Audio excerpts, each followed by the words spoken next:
everyone. Um, Welcome to the first standing committee meeting on infrastructure. Uh, from my side, I'm member Derek Wessels. I'm the chairperson of the committee, and it's really good to have everyone here. If we can maybe start by, I know we've got some new members that's serving on the committee. If I can maybe request that the new members just introduce themselves to the department. Thank you, Chair. Good morning, everyone. I am Peter Johnson, a member of this committee. I'm a French Mbombo, a permanent member of the committee. Bryant, member of the committee. And Brett Heron, member of the committee. Thank you very much. Yes, if we then can move, Minister Simmers. Thank you for joining us with the department. Mr. Smith, through you, if you can maybe just introduce yourself and then also maybe the head of the department, and then we can do an introduction round of the members of the department. Thanks. No, thank you very much, Chairperson Tasha Simmers, Provincial Minister of Infrastructure. Good morning, Advocate Chantal Smith. I'm the head of department for the Department of Infrastructure. Good morning, Dr. Gavin Code, Deputy Director General, acting in the branch of Strategy, Planning and Coordination. Good morning, Labika Skierman, DDG for Human Settlements. Good morning, Shafira Andrews, Chief Director Financial Management. Good morning, everybody. Andrea Campbell, Acting DDG Public Works. Good morning, everyone. Pauline van der Merwe, I'm the acting CFO. Good morning, all. Asli November from CD Road Program Management. Good morning, everybody. Bashir Rahim, Director of Financial Governance and Acting Director of Performance Monitoring and Evaluation. Good morning, everybody. My name is Mujahid Solomons. I'm the Deputy Director in Management Accounting for the Department of Infrastructure. Morning, everyone. Jandre Bakker, Head of Comms. Good morning, colleagues. I'm Michael Hendrickse, Acting Chief Director of Road Design. Morning, Chair. Morning, Minister. Morning, members. Ndowe Gombingeleli, Secretary to Leader of Government Business. Morning, everyone. Carmen Hartig, Head of Ministry. Morning, everyone. I'm Colleen Smart. I'm in the Office of the Minister as a Community Liaison. Morning, everyone. Marlies van Wijngaard, Acting Chief Director, Road Departmental Operations. Morning, everyone. My name is Liz Barker, Acting Chief Director.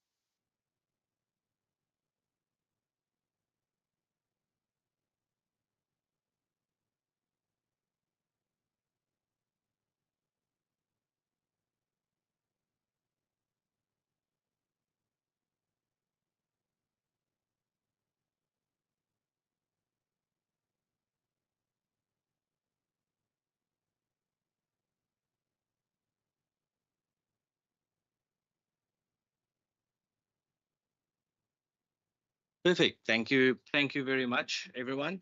Now that we all know each other, I haven't received any formal apologies. Pio, I don't know if you've received any, so no formal apologies was received. And if we then move to point number 3 on the on my plan here, I just want to indicate to the members in the department that our meetings will predominantly be virtual meetings for the mere fact that this is a department that over the last month I've realized travel excessively throughout the province. And for us as members, I think to fulfill our oversight role, I think we would be better served servicing the communities and understanding the problem. So we will have virtual meetings. I would like the members to just take note that they must that we just go through the rules with regards to virtual meetings, so that in future we don't have any issues over there. I have requested the department for a briefing with regards to all the work done. I know it was a rough couple of months with a disaster that struck. So maybe before I hand over, I would, on behalf of myself, really like to give my appreciation to the department, Minister Simmers, and everyone that really played a role in these challenging circumstances in the last couple of months and years. I really, from my side, I would really like to thank you. So we can now move over to the introductory briefing. The points that was given through to the department reads the key programs and projects that will be driven this year. It speaks to the impact of the flood disasters in the Western Cape, the strategies implemented to circumvent the future flood disasters, the cost associated with the repairs of the flood disaster infrastructure, and then also the legislation in the pipeline with regards to the department's area of responsibility. I would like to request the members that should you have any questions, that we wait until after the whole presentation is done, just for the sake of time, that should we run out of time, that we at least have all the information, and then have all the questions maybe written, and I can then submit it as a written question to the department and give feedback in that way. So yeah, Minister Simmers, through you. Thank you very much. Thank you very much, Chair. And let me first start off by congratulating you on being appointed the chairperson of our portfolio. Like you say, we are a busy portfolio. We are constantly on the move, but given the climate within which we all function, and as you rightfully say, what we've experienced over the last couple of months, there's even more change and more movement happening within our portfolio. But also to the honourable members who will exercise and assist you in your role of oversight over my department and myself. But also my HOD who's present here with me and our officials as a collective team, Honourable Chair, because we are gathered here today to brief you in the Sustaining Committee on our performance plans for the 2024-2025 cycle. But in doing so, I am reminded of what Peter Drucker once said, is a famous sporting coach. And he said that the best way to predict the future is to create it, which is what we literally do. And as you came into this meeting room, we're actually revamping your office for the future as we speak.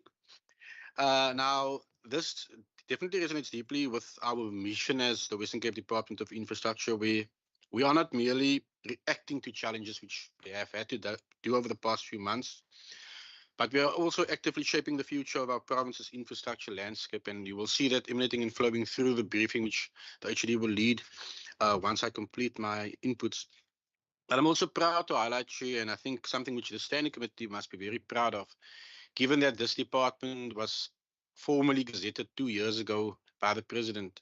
So in our first full financial year, we actually, and given the sheer size and the fact we were human settlements and public works and roads all merged together as one, that you are chairing a committee or oversight over a department which got a fully clean bill of health or a clean audit by the AG just a few weeks ago.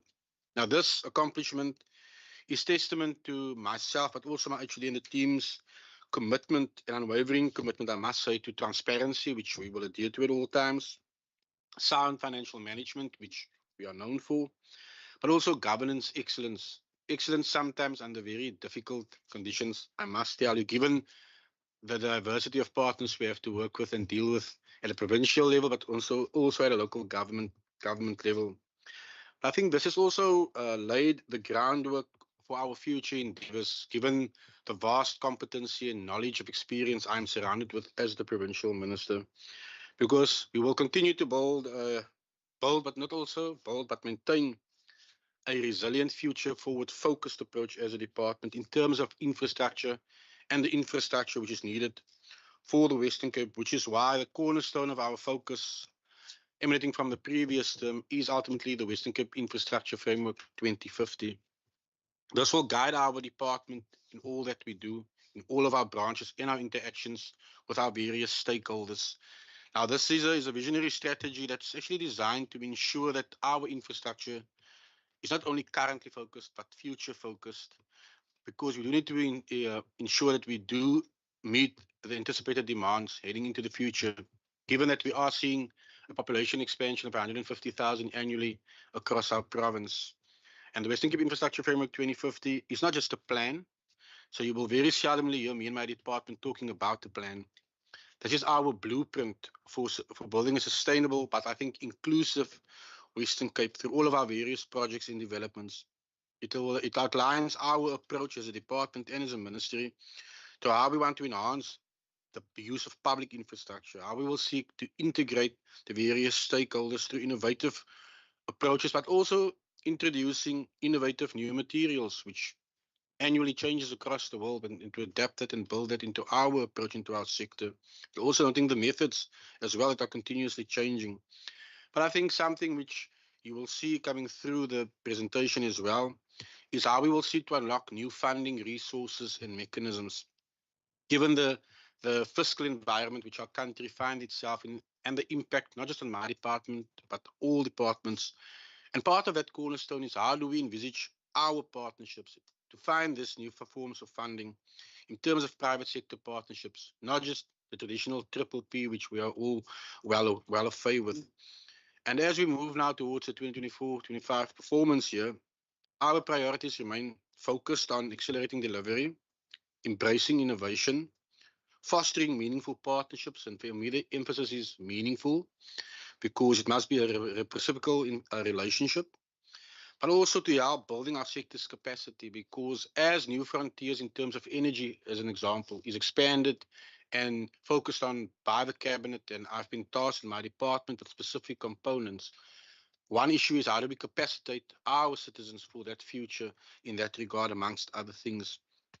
But for me, these priorities are not just goals, Honourable Chair and members of the committee. These are my commitments and my department's commitments to the people of the Western Cape, which we all take seriously, to ensure that our infrastructure continues to be a foundation, not only for growth, but development, but also opportunity for all of our people in the Western Cape. And I look forward to engaging not only today, but for all your other planned sessions and the members of this committee on these matters, but also to discuss how our plans will align with the principles of good governance and accountability, which is what this provincial government and this provincial department is known for. Thank you. We'll hand over to the HOD. Good morning, and thank you very much for the opportunity. Chair, you've already given us the purpose of the meeting, so I'll dive straight into the context. We've been asked to give an indication of what it is that we do, what is our mandate. And so I've tried to structure this in a way that responds to your question. From a public works point of view, in respect of the needs of provincial government, we do general office accommodation, we do health and education infrastructure delivery, as well as the expanded public works program. From a human settlements point of view, from a Section 26 point of view, we take reasonable legislative and other measures within our available resources to achieve the progressive realization of everyone's right of access to housing. And this is a progressive realization, Chair, because nowhere in the fiscus of the country can we actually do this immediately. And of course, the rules and the criteria that is needed makes this a complex environment within which to deliver infrastructure of this nature. To ensure no one is evicted from their home or has their home demolished without an order of court made after considering all the relevant circumstances. So within human settlements, we therefore also have the housing tribunal that also sits and ensures that this particular part of the mandate is executed. Then in from a transport infrastructure lens, we are responsible for transport infrastructure under provincial jurisdiction. So the roads infrastructure itself, that is our responsibility. Further, from a legislative and policy mandate point of view, infrastructure planning, delivery and coordination for provincial roads, for public works, including the provision of general office accommodation, health and education infrastructure, as well as EPWP. We are the provincial coordinator for the expanded public works mandate in respect of both national, provincial, and local EPWP reporting and consolidation and coordination. Then human settlements, insofar as it encompasses a concurrent function with national government in the provision of adequate shelter, including access to basic and socio-economic services. So that's the responsibility from a legislative point of view. Then, Chair, we do not live isolated. We can't function isolated. And therefore, in this context, we are also bound to international and continental policy contexts described in the slide. The first one on top is the Sustainable Development Goals. Through the execution of the DOI mandate, we play a role in supporting a number of these SDGs. Number 3, 4, 7, 8, 9, 11, 12, and 13. Specifically, that is where we function.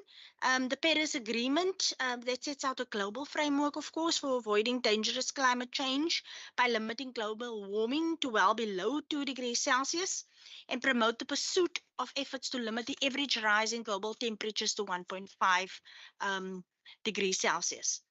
Then, Chair, further to that, the relevant national and provincial context is described. And from a national point of view, the National Development Plan 2030, this is not an exhaustive list, but it gives you some sense of the main policy context within which we move. National Development Plan 2030, the national strategic context that is shaped by the NDP, Vision 2030, which is the country's key long-term national strategic focus. It aims to eliminate the triple challenge of poverty, inequality, and unemployment in South Africa by 2030. And therefore, you can also see how, from our point of view, this is one of the key ones in terms of which we play. Then the Western Cape Strategic Plan, the vision-inspired priorities that focuses on creating a safe and prosperous region through the 5 inspired priorities. We support, of course, VIP2, which is about growth and jobs by attracting investment, developing key infrastructure, and promoting energy security with innovative green initiatives. Additionally, VIP3 around empowering people. We are committed, of course, to building inclusive human settlements and improving public transport, focusing on long-term spatial transformation to enhance access to opportunities and quality of life for all residents. And when we talk about inclusive public transport, we're talking about in the infrastructure or the infrastructure side of things. Then SPLUMA, which provides a framework for spatial planning and land use management in South Africa. And then, of course, G4J, which is the provincial initiative that focuses specifically on prioritizing infrastructure investment as both a short-term employment driver as well as a long-term catalyst for economic growth and social development. Then, Chair, if we move on, the Minister has already spoken about his priorities, so I will not dwell on these. Safe to say that how we plan on delivering on them is through accelerated delivery, both in speed and scale, new methodologies, as is already pointed out, partnerships. We are not talking about triple Ps. We are talking about partnerships, whether it's in the agriculture sector or between the farmers and the department, whether it's between the municipalities and the department, or whether it's between the private sector with the municipalities and the department. Then unlocking and securing new funding sources, including CSI. Corporate social investment is 11 billion rand sector in this country, and governments do not optimally use or tap into that sector. And this is what we want to focus on as a way of bringing new money into the space for us to deliver meaningful infrastructure. And then, of course, building the sector through a skills focus and trusted infrastructure pipeline. When we talk about this, Chair, we have a vast skills program within the department stretching across each one of the branches, focusing not just on professional service providers, in other words, your professional services such as architects, quantity surveyors, engineers, and others, but also focusing on the trades, because it is an important part of the sector where there isn't enough focus, and that also for for us stimulates both the public and the private sector as far as the infrastructure delivery pipeline is concerned. The strategic focus, Chair, the Minister has already explained the vision and our mission. Our enablers are collaboration and an implementing agent, protecting the infrastructure base, maintaining and building scarce and technical skills, developing systems and technology. Minister spoke about what we are trying to do from an AI point of view, building partnerships, embedding ethics and leadership. So for us, this is a key critical component. This isn't just about getting more money, delivering more infrastructure. It's also about the way in which we do it. And ethics for us is the foundation upon which this is built.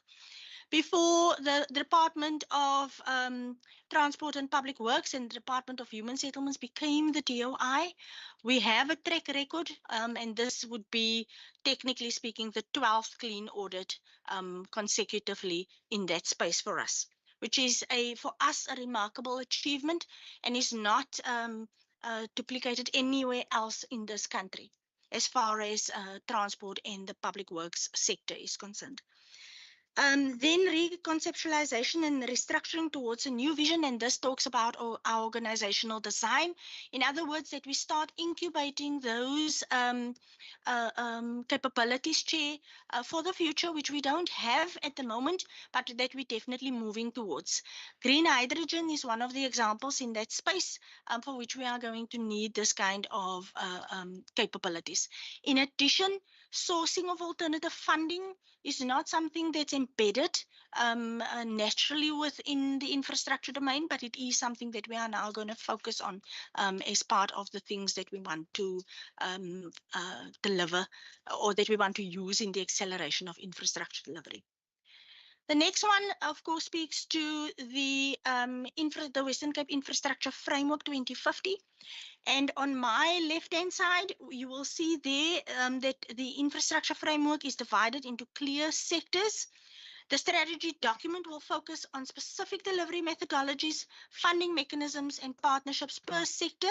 And the delivery pipeline will then mirror this approach per sector so that you can see a clear alignment between the sector approach, the focus area, and then the delivery pipeline. The department will therefore focus with its partners on ecological infrastructure, the gravel road network to enable agricultural logistics, energy, addressing the challenges in our own spaces, but also municipal spaces. The one thing that I must mention here, Chair, is that infrastructure underpins all 7 priority focus areas of this government. It supports and is directly aligned to G4J, safety, dignity, and well-being, as well as good governance, culture, and innovation. If we move on, more about the infrastructure framework, the things that drives it, of course, like I've said, is the South African National Shaping Principles, your NDPs, your SIPs, your SPLUMA, and others. It's the South African Provincial Shaping Principles, your PLTF, your Western Cape Infrastructure Framework, your PSDFs, and others. Your international shaping principles, such as the OECD, your United Nations and others, and then, of course, the South African municipal shaping principles. Then the vision of the department and the infrastructure framework. This is the lens through which we will evaluate each and every project and program that this department drives in order to achieve the long-term vision that is set out by the Western Cape Infrastructure 2050. Then we will move on, Chair, through the annual performance plan and just a little bit of financial context, which will be given by Mujahid. Thank you, HOD. Good morning, everybody. I'll be taking you through the performance for the 24-25 first quarter year thus far. So the first slide is just a breakdown of our various programs. The Department of Infrastructure has 5 programs. The one being administration, public works infrastructure. Program 3 is roads. Program 4, human settlements, and program 5, community-based programs. And it also indicates their sub-programs. Then just an overview of the budget for the 2024-25 year. We've got it broken down in various categories. I'll start on the left on the top, the budget breakdown. So of the total budget, I'll start on the right, the grants. Conditional grants account for 35% of the budget. We've got COE that accounts for 10% of the total budget. Earmarked funding, 8%. Asset finance reserve, 8%. We have rates and taxes, 8%, and only 31% of our budget is discretionary.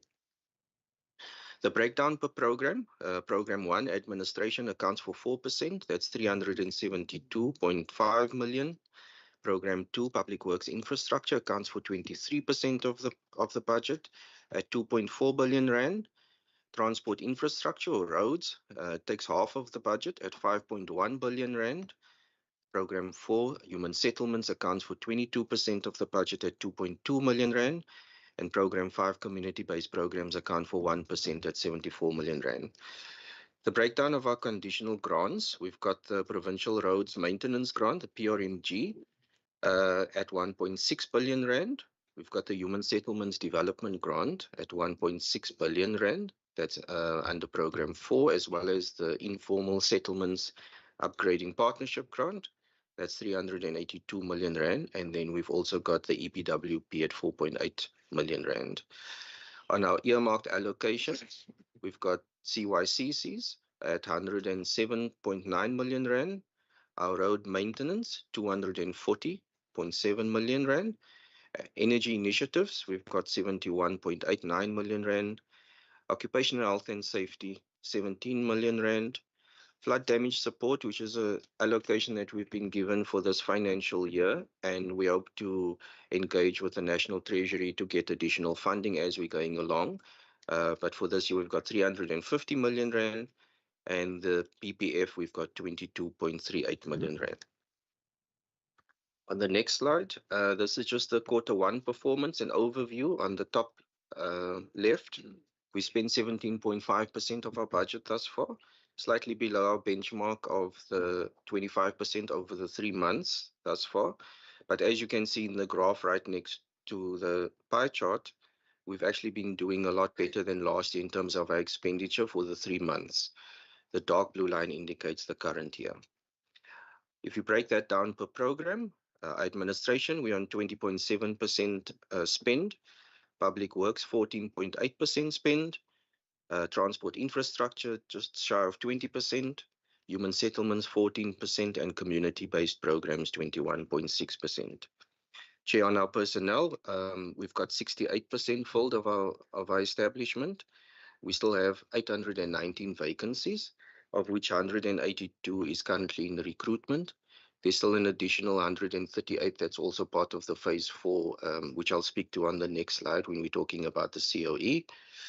And then when we look at our grants, our PRMG, we've spent 27.7% thus far, which is great because normally in the winter months, work on the road section does get a bit slow because of the weather. Our HSDG, we spent 15.3%, ISUPG 3.7%, and EPWP 68.7%. If we look at our COE or compensation of employees, we've spent 22% of our budget thus far. And as I mentioned, we've got 68% of our establishment filled.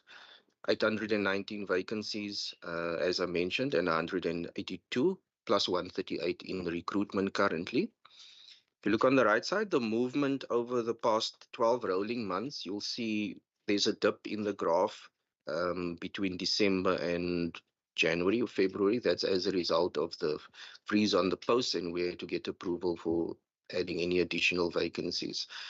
Then the next graph shows you the appointments in the blue on the top of the graph and the amount of staff that actually exited or left the department.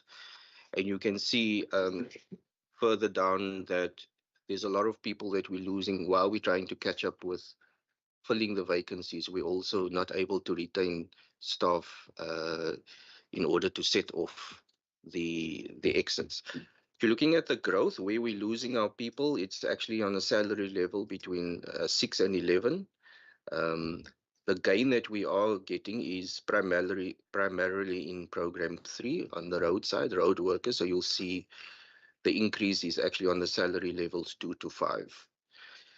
On the attrition side, the department is experiencing quite a high level of attrition, 12% overall.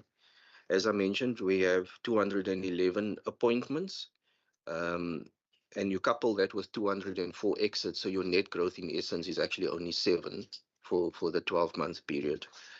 If you break down the attrition per infrastructure program, public works accounts for 18% of attrition. Transport infrastructure, which is program 3, is 12%, and human settlements 10% attrition. Chair, the next slide is basically what I've covered in explaining the graphs. That's just to give you more perspective and detail on that particular slide.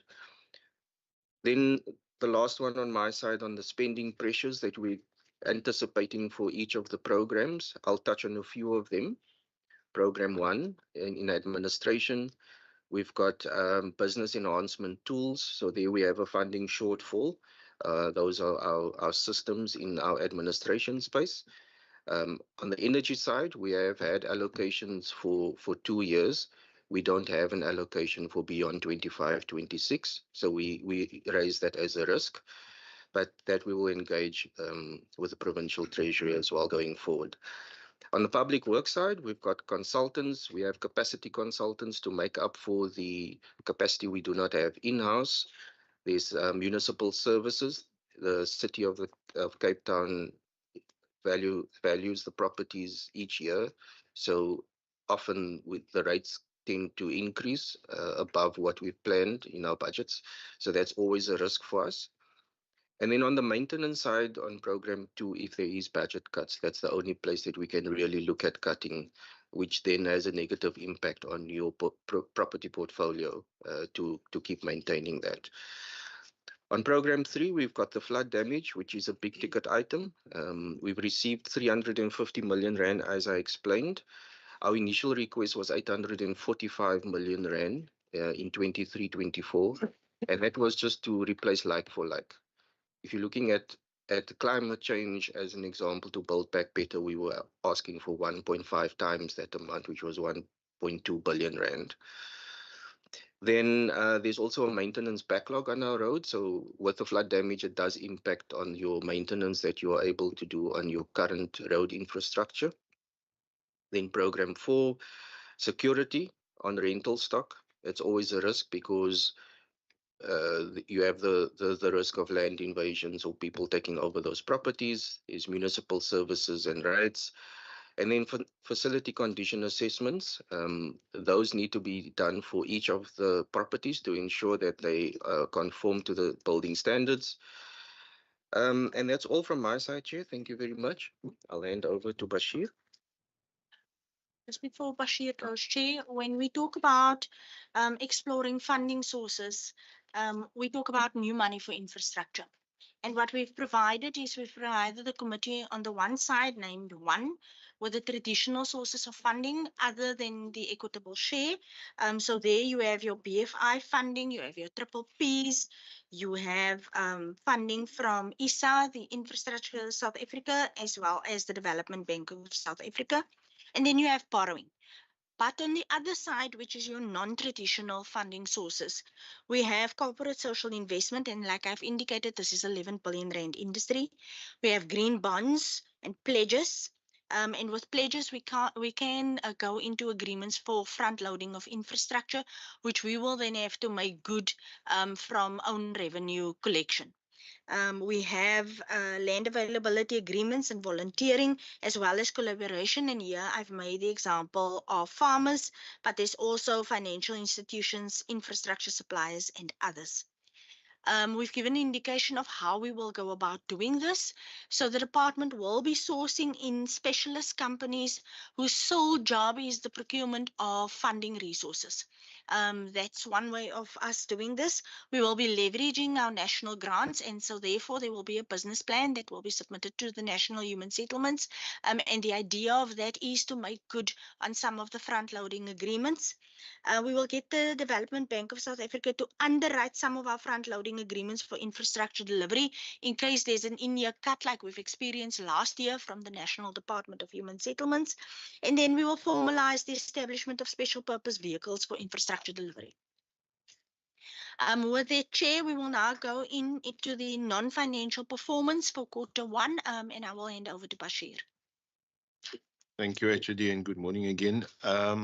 So the non-financial performance is in terms of the indicators which are captured in our APP, our annual performance plan.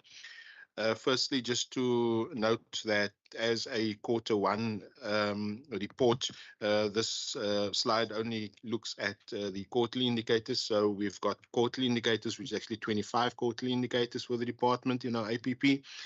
And then annual indicators are 19, which gets reported upon at the end of the year.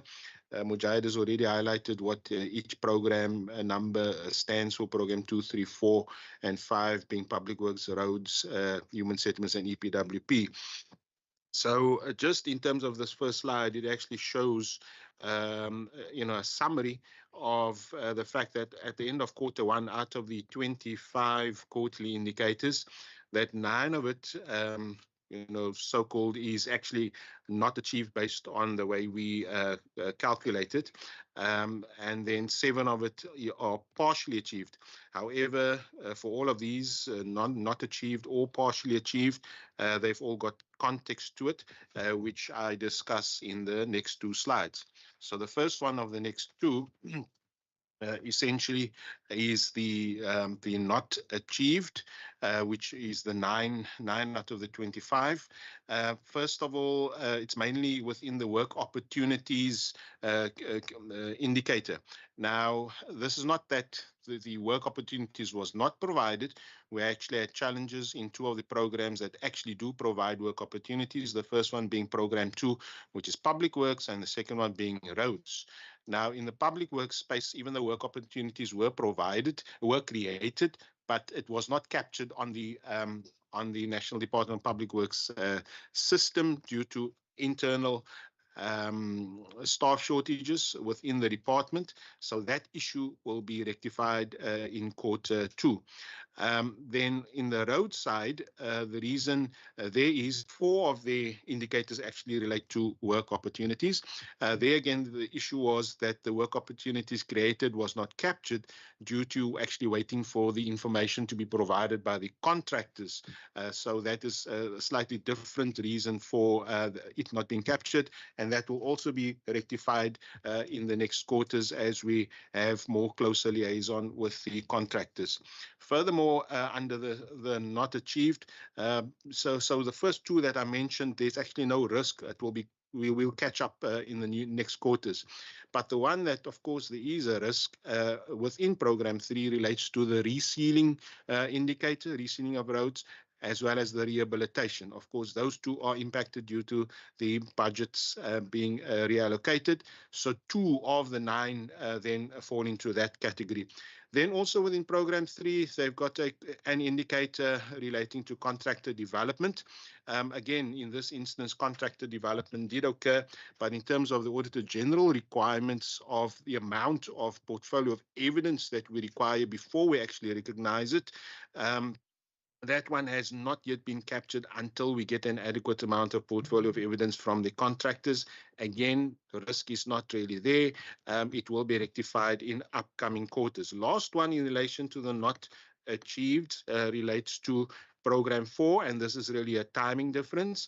At the time of this report, which was at the end of June, one of the title deeds indicators, so program 4, which is human settlements, they've got the delivery of title deeds divided up into 4 categories based on the way the national standardized indicator works. One of those 4, which relates to new title deeds delivered, in other words, those for the period 2019 until present, that one, the information in that regard was received late, so it was not actually captured, so it actually reflects as not achieved. But I can confirm that subsequently, when the information was received, the real outcome is that there was an overachievement. Again, in terms of reporting, that will be updated in Q2.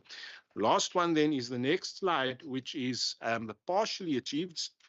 So in terms of partially achieved, there were 7 indicators out of the 25 quarterlies which were partially achieved, and that spans across the 4 main programs. So within program 2, which is public works, Two of the indicators were impacted.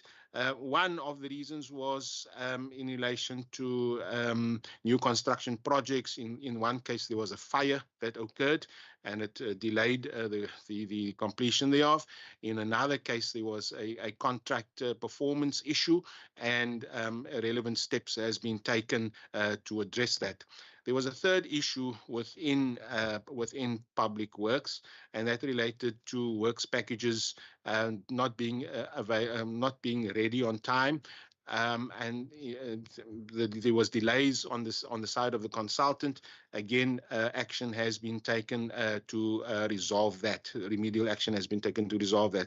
In a program 3 environment relating to roads, 2 of it was not partially achieved. 1 of it relates to blacktop patching, which is really a demand-driven indicator.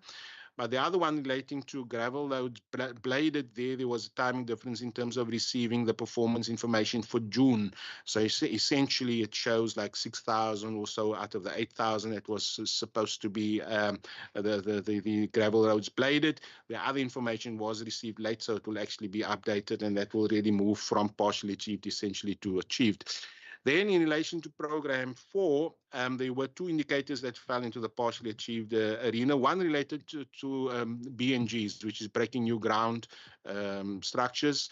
That was just slightly underachieved. The actual amount is that there was a target of 600 and we actually delivered 585. So there's nothing to worry about there. And then also in program 4, there was an aspect of the title deeds indicator relating to the period 1994 to 2014. Of all the title deeds indicators, that one seems to be the most complicated from a land and legal issues perspective. So for that particular indicator, we are only able to deliver on 68% of what the target was, and there's continuous engagement to resolve those issues going into the new quarters. Last one on the partially achieved related to EPWP. You have heard that we are the provincial coordinator of EPWP, so we need to ensure that all the public bodies across the province, being provincial departments or municipalities, actually report upon what they've created in the EPWP arena. There are 38 bodies that are supposed to report. There were 6 that did not report. We are managing that risk closely. Our EPWP section is actually providing the support to those bodies to ensure that in upcoming quarters that they actually capture the information of what they have, the work opportunities that they've created. So it's a sum total of the non-performance, non-financial performance information for the department.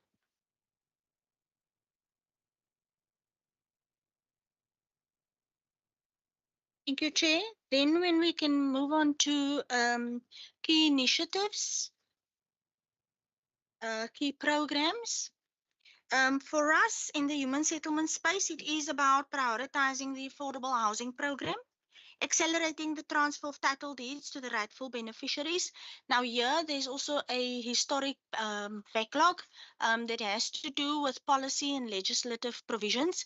And therefore, in that space, we are appointing a panel of conveyancers to drive the acceleration of these title deeds transfers to the rightful beneficiaries within the ambit of the law. Then there's the issue of densifying integrated settlements, and that's in the human settlement space. Further to this is strengthening our capability to bring large infrastructure projects to the market. And here specifically, we have examples such as Founders Garden and of course the Leo Loop site. That is the intention. Then in the road space, continue to maintain the provincial road network. Just here, I need to stop and mention that the roads program has been drastically and dramatically impacted by the floods. We did not get for the last 3 years disaster money from any national department of disaster management or actually the national treasury. What we did get as of December of 2023, we required, as Mujahid indicated, 850 million to fix 70% of the flood damage. We got 350 million in this year. We can't pause and say we will not restore connection. We can't say that we will not do temporary solutions because it is about an emergency response, a disaster response. And therefore, what we did is we used the current roads money to deal with the flood damage, which means the roads program gets pushed out by at least a year or two for any new roads in the general or generic program. Because all we're doing is trying to restore people's access and making sure that the economy can move on our roads and making sure that people have access to basic services because they can use the roads. So just from that point of view, this is going to have a major impact on all of our APP targets, specifically as it relates to not just the performance targets, but also job creation and others, because the core focus here is an emergency response. Then, next slide, Chandra. Then when we talk about municipalities, it's about developing or assisting the municipalities in developing a pipeline of infrastructure policies and setting standards for delivery. We know for a fact that the municipalities don't have the capacity or the capability, but we require the municipalities to have the kind of bulk infrastructure and others in order for us to actually accelerate on our delivery. And for that reason, we will focus on how do we capacitate and assist municipalities so that they do what they do in order for us to accelerate our programs. Then in terms of strengthening our sector, we have a specialized contractor development program in the department, and we will continue to assist emerging contractors to become more compliant and competitive.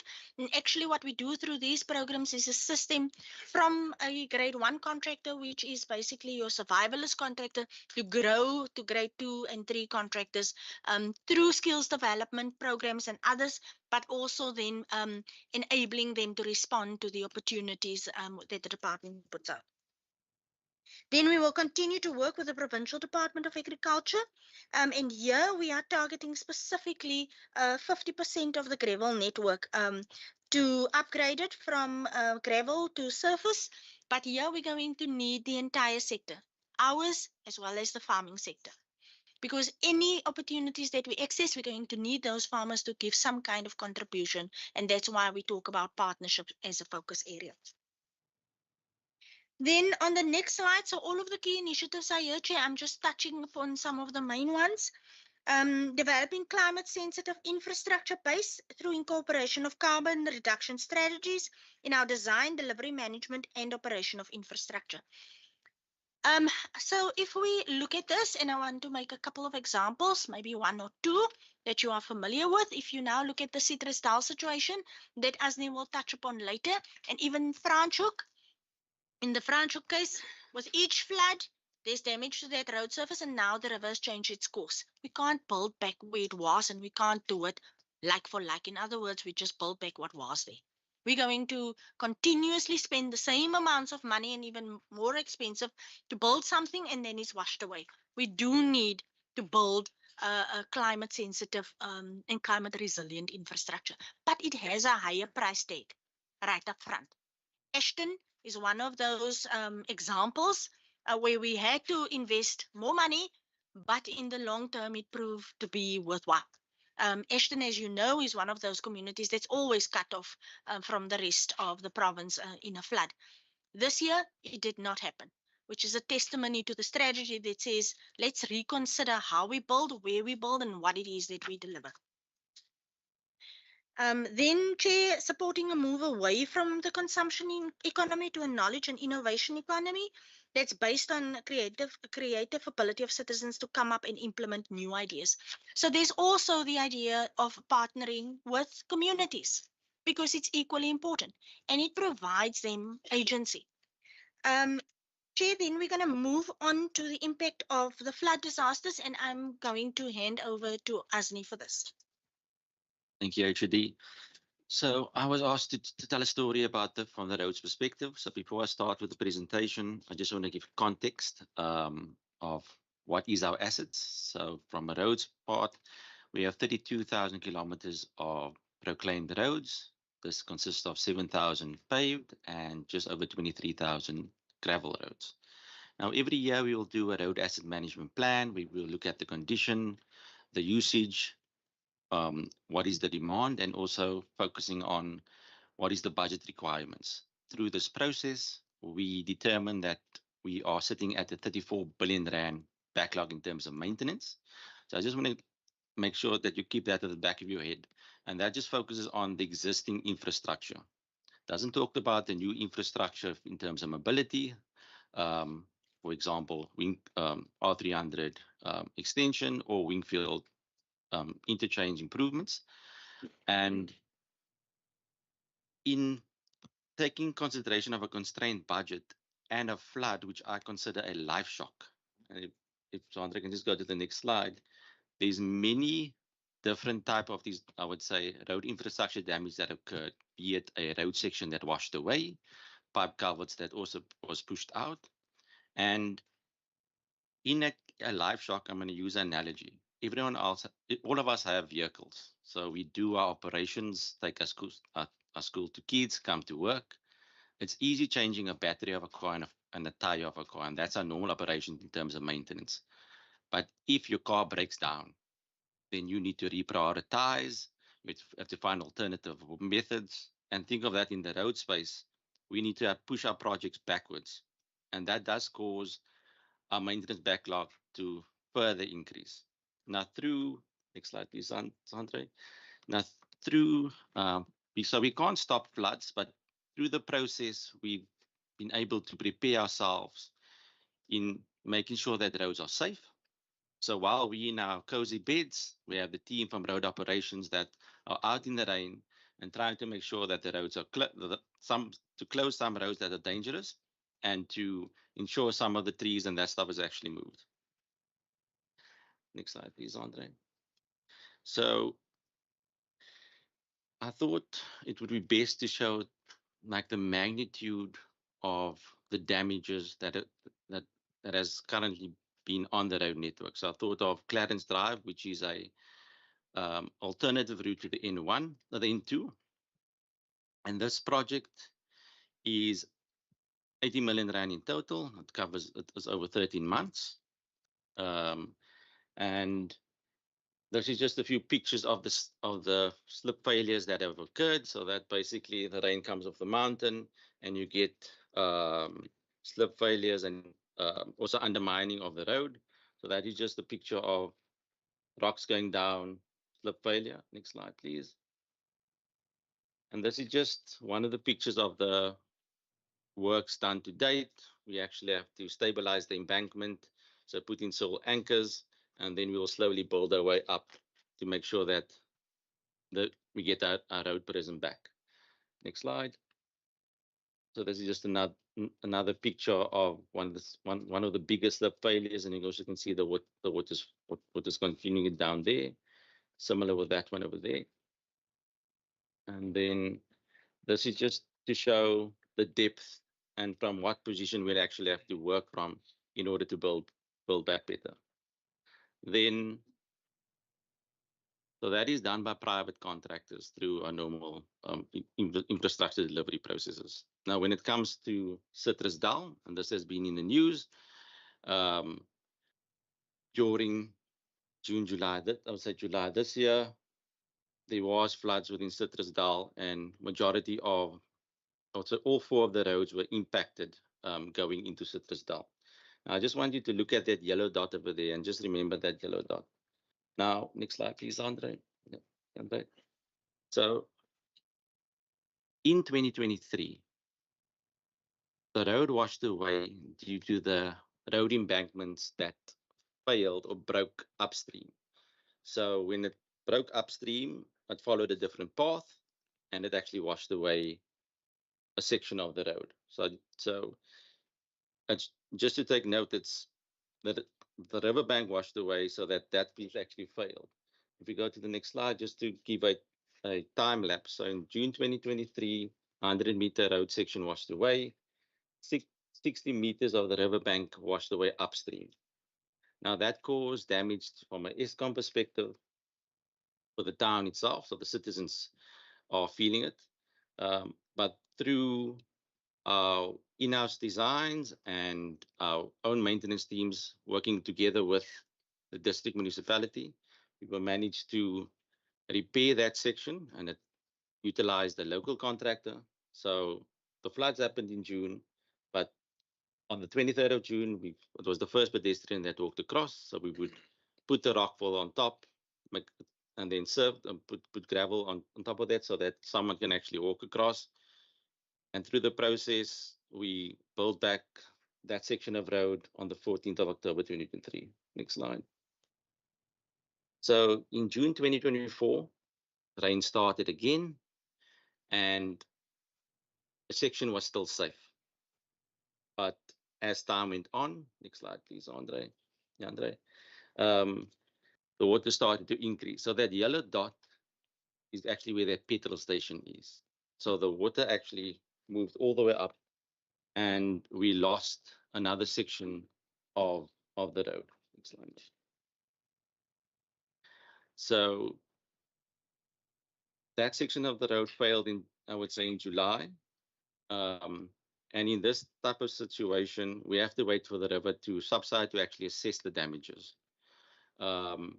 And Yandre, just go to the next slide.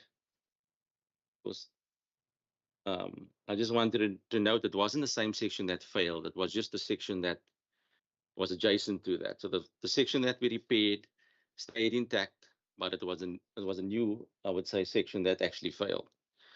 Now, from a province perspective, we'll always try and ensure access is given in most cases, but in this case, it's quite a major damage.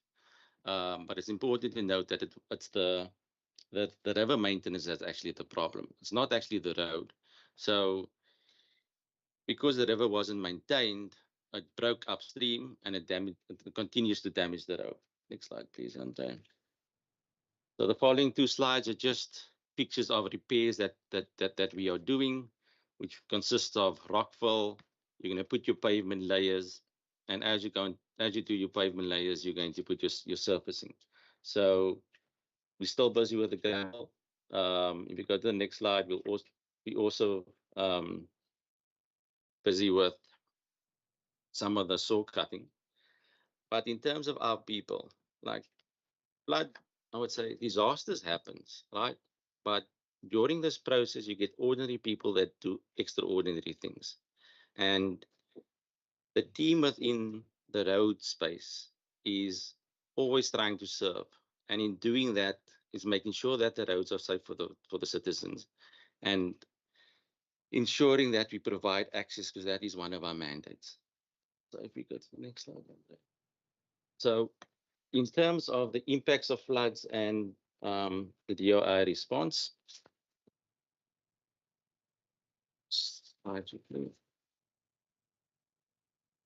so from a response perspective, we will make sure that roads are safe or closed roads. The June, I would say 2023 and 2024 floods has shown that climate change has a significant impact on the road design, construction, and maintenance. So during this process, like the HOD said, we had to reallocate some of our resources. And in doing that, you do push out your maintenance projects. Pushing out your maintenance projects causes also further deterioration, and your backlog also increases. Now, when it comes to floods, you will get the headlines that there is floods, but the repair work happens over time. So yes, we've gotten a small amount of money, but we will continuously need money to actually to repair these type of damages on top of the backlog of maintenance. And the last point is there, like the HOD said, we have had budget cuts. So this also adds another dynamic to how we maintain the road network and also how we repair the flood damage that we must still do. If we go to the next slide. Next one. So strategies. So we spoke about building resilient infrastructure to cater for climate change. So it's build back better. Now, if we look at the Citrus Dal example, it was the riverbanks that was not maintained and it broke. Now, river cleaning is a strong job creation project, but DOI is unable to maintain that, and it's also not, it's outside the road reserve. and we can't actually maintain it due to environmental limitations. So it's more I want to say it's a deadbeat maintenance action that they will have to do, because we are only responsible for the stuff within the road reserve. Now, if the river is not maintained, and a flood occurs, you will have continuous water and debris that will be pushing against the culvert, and when it's with all the structures, when they push against the culvert, it washes away. So that is a big thing that we are advocating, that the rivers need to be maintained in order for us to make sure that our infrastructure is also protected.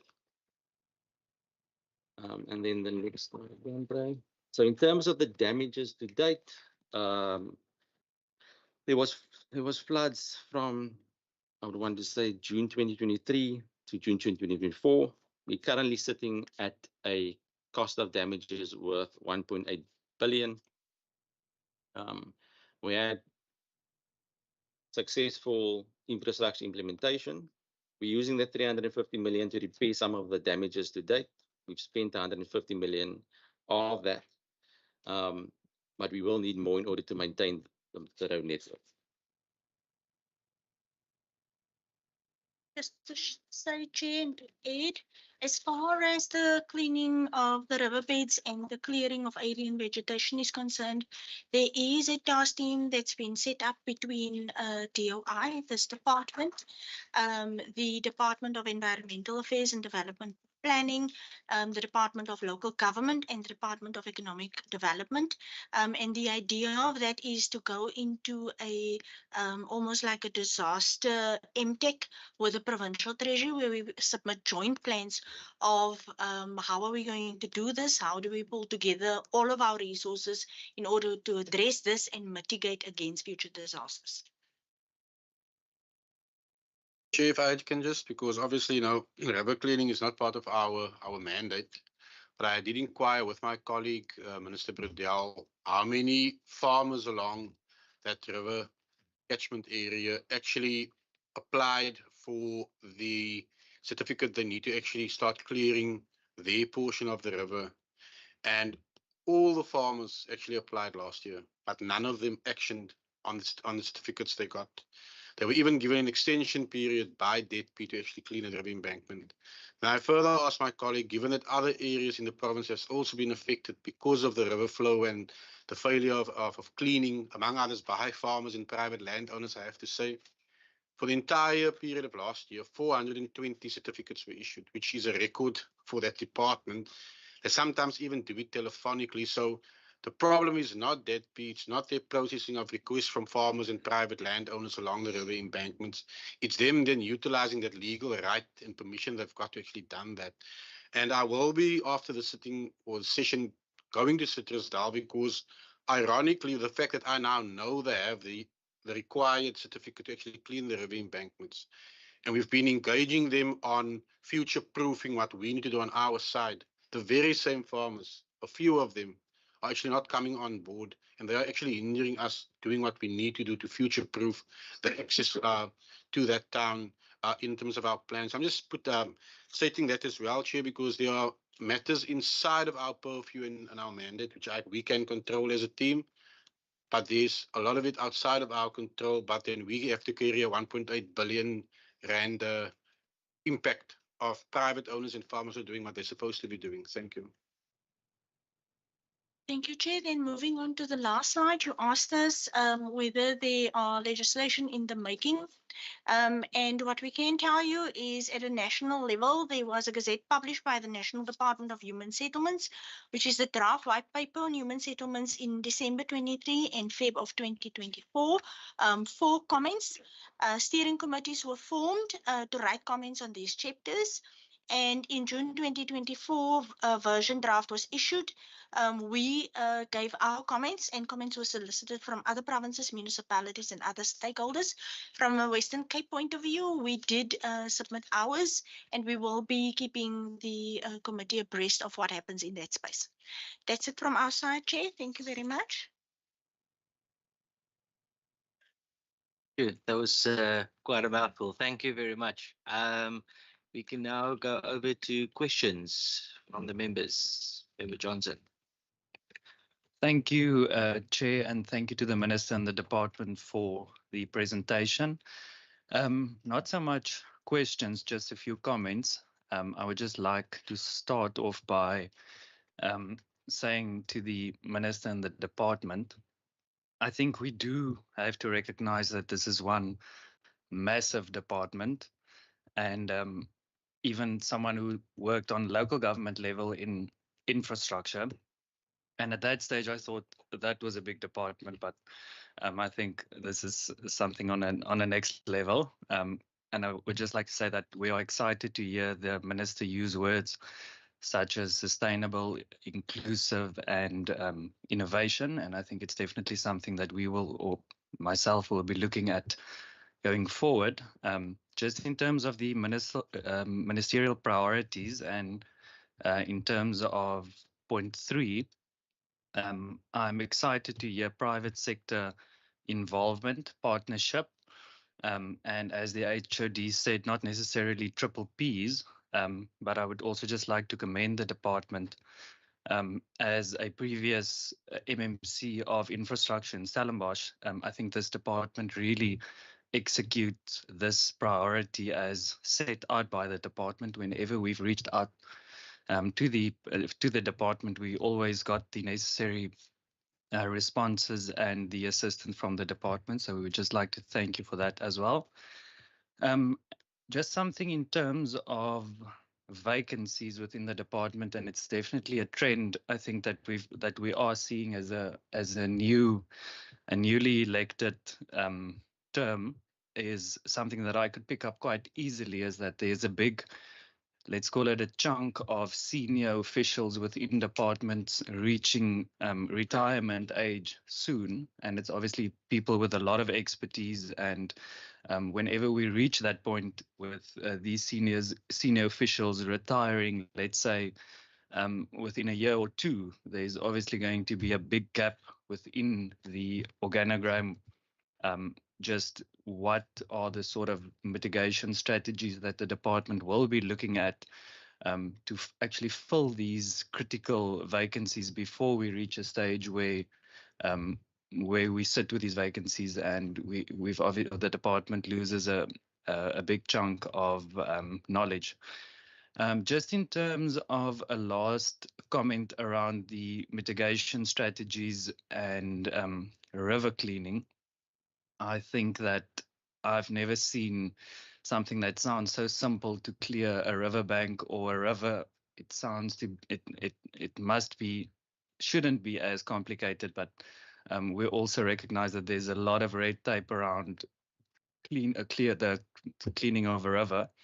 And I remember during the last floods in Stellenbosch and Franschhoek, we reached out to Minister Bredel's department to get the necessary approval to actually clean the rivers ourselves, because we at that stage there was a lot of bigger issues within the province, and we as local governments wanted to do something ourselves. But just a question, is there any way that the department can actually give the function of clearing or cleaning rivers and the river banks to the district or local municipalities to do it themselves? And especially in informal settlements, we are aware that a lot of these whenever a river jumps or there's just a flood, it's normally due to informal settlements who actually litter or dump within these rivers. And it's difficult for the departments to, I mean, on a weekly basis, it's impossible to come and clean rivers every single week. Legislate in terms of legislation, is there any way that the department can actually look at giving this mandate over to the local or district municipalities? Thank you, Minister. Thank you, Chair. Member Brian. Thanks, Chair. Sorry, I've got a bit of a cold, so I'm going to sound a bit scratchy. I'm trying to run away from. I know, I'm sorry. Well, I'll go sit in the corner by myself. Chair, I'm covered, I suppose, largely by Member Johnson when it comes to the vacancies. But I just want to find out if there is anything else that's contributing towards, in particular, you know, people leaving in that higher salary bracket? I mean, is it that the salaries being offered by the department are competitive enough with the private sector, or are there other compliance issues that you're struggling with? Just a clarity point, and it's something that I would like to try and establish early on. In terms of responsibility for the maintenance of roads, I know we do have areas of where you have municipal roads and provincial roads intersecting, and sometimes there is a bit of a quibble over who's responsible for, you know, which aspects of infrastructure. Sometimes railings, for instance, on the side of some of our roads that intersect. If you could just maybe clear up a little bit in terms of who's responsible for what, because that'll, you know, I think help going forward with questions. You mentioned green hydrogen, and I know it is spoken about a lot. The whole JETP speaks around green hydrogen as well, and I mean it is a great concept, but I think a lot of our discussion at the moment is quite theoretical in terms of whether or not it's, you know, it's going to be financially viable for South Africa and for the Western Cape to you know, to get involved, because there's quite a high capital outlay, and then you talk about things like storage and, you know, having to store it via ammonia and all those sorts of complicated processes. So I just want to find out if there has been a kind of, I don't want to say cost benefit analysis, but some sort of a detailed analysis in terms of the viability of green hydrogen, so that we can actually start to apply our minds in terms of whether or not it's a realistic thing to be pushing for, or you know, or if we should instead be looking towards rolling out more solar projects. Then, just in terms of the work opportunities not captured, and the challenges that provided, I think there's probably a bit of an irony in the fact that you know, the work opportunities were compromised by short staffing in the first place. So I assume that's been dealt with, and those positions have been filled. What is blacktop patching? Sorry, I have no idea what that means. If you can just advise what that is. And in terms of road repairs, have you experienced any of the same challenges the city of Cape Town has experienced with extortion? Because we have had a number of contractors, I know, from the city of Cape Town threatened and murdered in some cases by people demanding money, and that's delayed some of those processes. The climate sensitive infrastructure base. You mentioned adaptation measures like the Ashton Bridge, for instance, where you've adapted to the changing climate. But one of the things it mentions in your slide are carbon reduction strategies. Do you have any examples of carbon reduction strategies in terms of ways that you are trying to mitigate your emissions through those infrastructure projects? And then just very lastly, finally, in terms of the farmers and the clearing, and this is probably more to the minister, you know, if they have the certification, why are they not doing this clearing? I mean, is there any way that your department could take action against people who are deliberately hindering the process and causing damage to infrastructure down the line inadvertently? Thank you, Chair. Thank you, Member Mbombo, and then Member Aaron. Thank you very much for the presentation. Just for what we call it self-reflexivity. It's about because this is part of the annual report. I mean APP of the 1st of April, which is now we are in August, so we are still mid-second quarter, meaning I've been part of this. So therefore, I cannot be asking questions and challenging because I've been part of it, as you know. And also, the infrastructure department is newish, as you know that you are coming from when the infrastructure was in the previous department. So there might be also other things that will interest me because I've been part of this journey. For example, the issue of the Kiama in terms of the immovable assets in regard to the ministerial priorities and the issue of the Regulation 16. I'll be interested in that. But because, as I'm saying, that it will be unfair that I'll be asking questions for the program that I've been part of. And now what I'll want, I've also shared a chair with other committees that I've been part of. For me, it's about looking at the ministerial priorities. Within those priorities, how you apply SMART, S-M-A-R-T, in regard to that, putting the milestones and the outputs. Always, I follow the money in regard to what resources you apply there. And also for me specifically, when I'll have an interest where I could be able to challenge, is during the MTech, where you'll be using that period to be able to shift monies so that it's not only becomes just a blip service, but also it's about money needs to follow there. But lastly, for me, as the principle of leaving no one behind, it's crucial to see where you'll be applying these. So if you're going to say partnership with the private sector, I'll be interested in terms of where you'll be dropping this implementation. And then when I do the oversight, it's about I'm bringing the anti-SARAs into that area and see in regard that what is the benefit for them. If you're saying that we are giving this land to this private sector in exchange for ABC, what is the benefit of anti-SARA? And also what are the state resources have been utilized for that? So it means that I'll have more say November. MTech is November.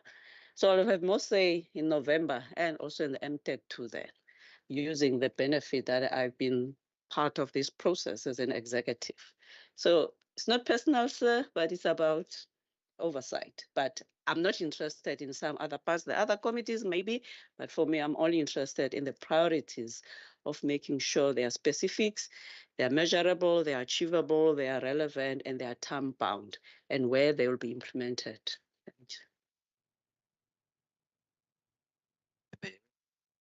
Thank you, Chair. Thank you for the presentation. I think there's maybe just as an intro question, it's been raised a few times that this is a very large department, and maybe, and I'm sorry if this is not new to anybody else, we can just get an idea as to what was the informant of merging these departments and what was the intended outcome or improvement in delivery that was expected. Because I'm observing that we had Transport and Public Works and Human Settlements. And Human Settlements was struggling even when it was its own department. And now it's like a sub-branch of a much bigger department. And I'm concerned around whether this merger is partially intended to address that or whether it's going to exacerbate the delivery in the Human Settlements branch. So if you could just give us an idea as to why this massive unit has been created and what informed it and what was the intended outcome. And then just on housing delivery, I haven't seen the 2023-2024 final deliverables, and I have asked a question which I expect the answer will come soon. But in the previous financial year, the Human Settlements delivery for the Western Cape was amongst the 4 lowest provinces in the country. And if I look at the figures, I mean, we had a target of 8,463 top structures that should have been built in that financial year, and we achieved 69% of it, 5,800 and something. I know that we also underspent in the informal settlement upgrading and on the service side. So there's this pattern of under-delivery, or there's a history, and I'm wondering if this merger has turned that around or how that's going to be dealt with. Just staying with housing, one of the problems or challenges was the availability of land, and in the release of land for social housing, we're seeing an increasing number of pieces of land being released for social housing, which is good, but we're not seeing any development. And I can take the department back to Pickwick Street in Cape Town, which was transferred from the province to the city in 2012, I think. We moved the occupiers of that land to transitional housing in 2018. It's now 6 years later, the site is still vacant. And I know there's a funding problem with SHRA, but if there's a funding problem for social housing, there's no purpose in just releasing land if nothing's ever going to get built. Sticking with housing, if I may just, the HOD mentioned that we don't want to see people evicted. Yesterday, the City of Cape Town decided to release the Woodstock Hospital for social housing or affordable housing. It's got 834 people living in that hospital. And I don't understand why the report to council, and I know it's not your report, but certainly you are directly involved in ensuring the delivery of housing. How are we going to deal with 834 people being evicted? And then I would like to ask what the plans are for the Helen Bowden site, whether there's a similar proposal and all of those people will be evicted, and whether the department is relooking at all of the plans that were commissioned on how the Tafelberg site could be used for a social housing and affordable housing development, and why we are now going all the way to the Constitutional Court to defend a decision that I think is maybe morally indefensible, but maybe legally defensible. Just on the on the overall picture and the search for new funding. When we were in the Urban Mobility Committee last week, I asked about this new funding source that all the departments seem to be, all the funding sources that the new department seem to be talking about.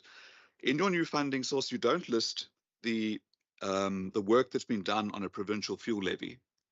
And last week at the Urban Mobility Committee, we were told that infrastructure is leading the work on the provincial fuel levy, which has been in the pipeline certainly since the 2009 to 2014 term of office, so about 3 or 4 terms ago. So is that work still being done? The financial program, the budget that was broken down in the presentation per program indicates 2.4 billion rand for public works. But when I look at the APP and the projects in particular, it comes to 796 or say 800 million rand. So is the 2.4 billion for the medium term, or is it for this financial year? So in the APP book, there are projects that are missing. And I want to ask specifically about that because I see that there are 0 education facility projects. I did see the little sort of terms and conditions apply, small fine print that says that as at the end of February, there was some information missing. So is there information about the educational facilities, and is this budget that's in the APP correct? Because is it 800 million that we're spending on public works infrastructure in this financial year, or is it 2.4 billion? And then if so, where are those projects? Perhaps the minister would like to ask answer this one, but the national minister said that he'd like to see South Africa as a construction site. I saw your counterpart in through you, Chair. The counterpart in KwaZulu-Natal says he wants to see KwaZulu-Natal as a construction site. So, do we want to see the Western Cape as a construction site, and can we achieve it with a 700 million rand budget or even a 2.4 billion rand budget? It seems to be inadequate, and it irks me a great deal that funding has been moved to fund the safety plan when it could actually be building things and building schools in particular.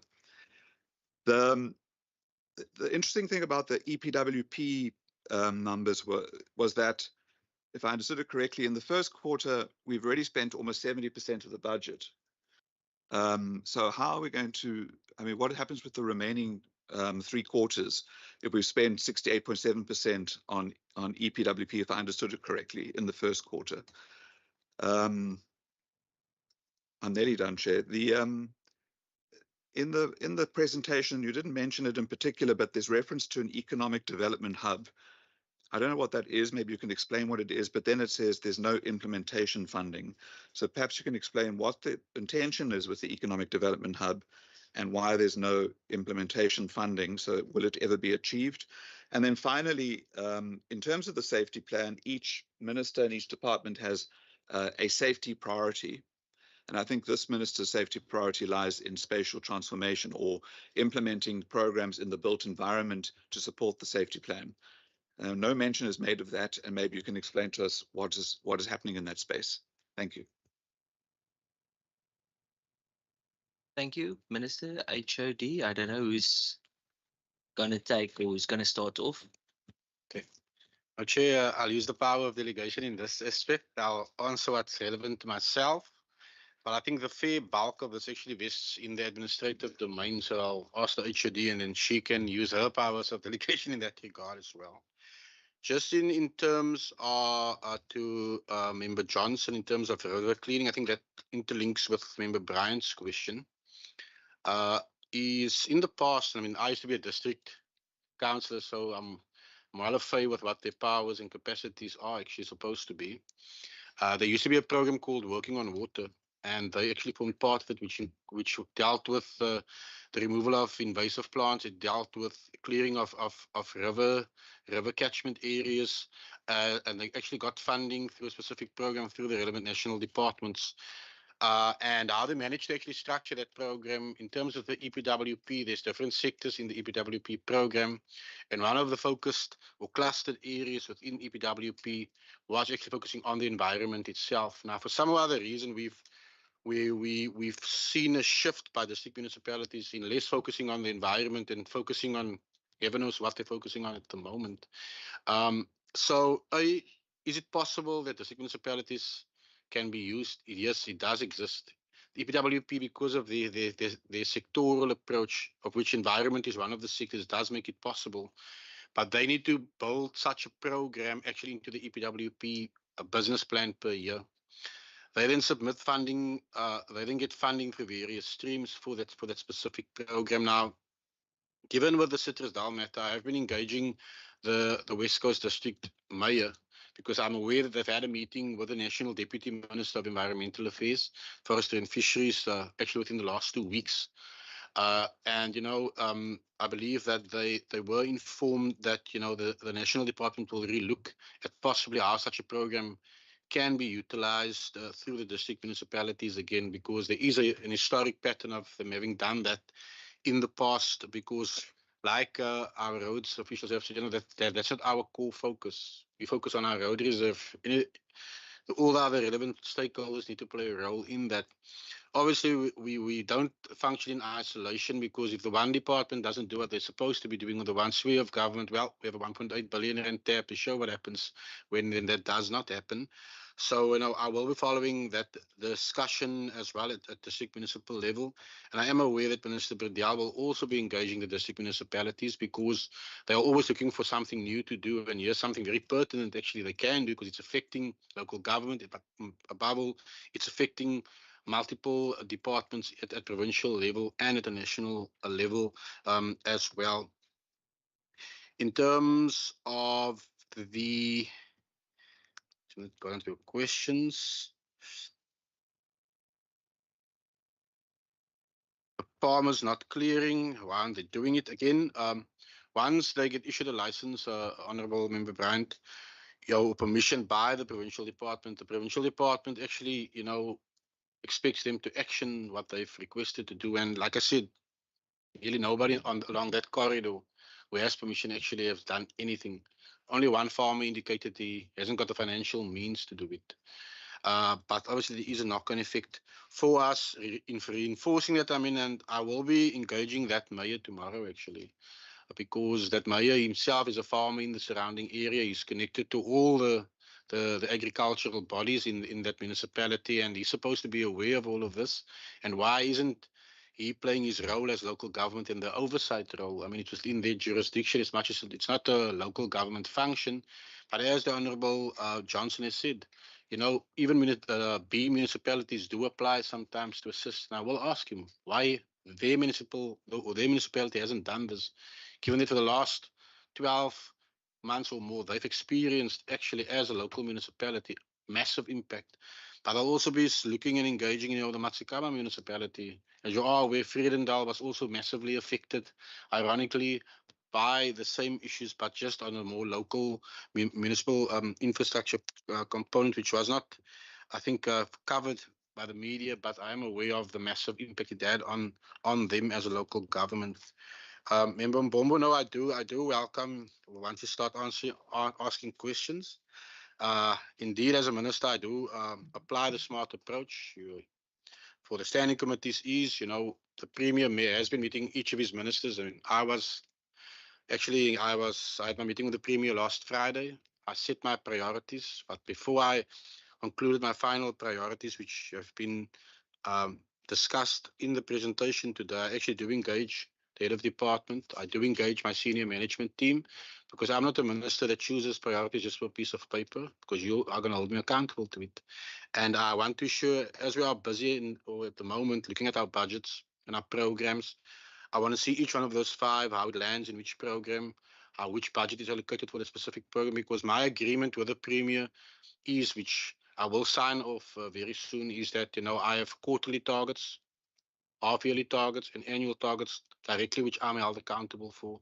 And part of that oversight and accountability process by the Premier is where in 2 of those sessions in the year, when the Premier does sit with us to review our performance, in 2 of those sessions, I have actually asked that my actually sit in, because the administration is also accountable for ensuring that my own targets are met and that we say on course, because I learned a lot of lessons when I was just the Minister of Human Settlements, where I also outlined clear priorities, and not all of them effectively landed.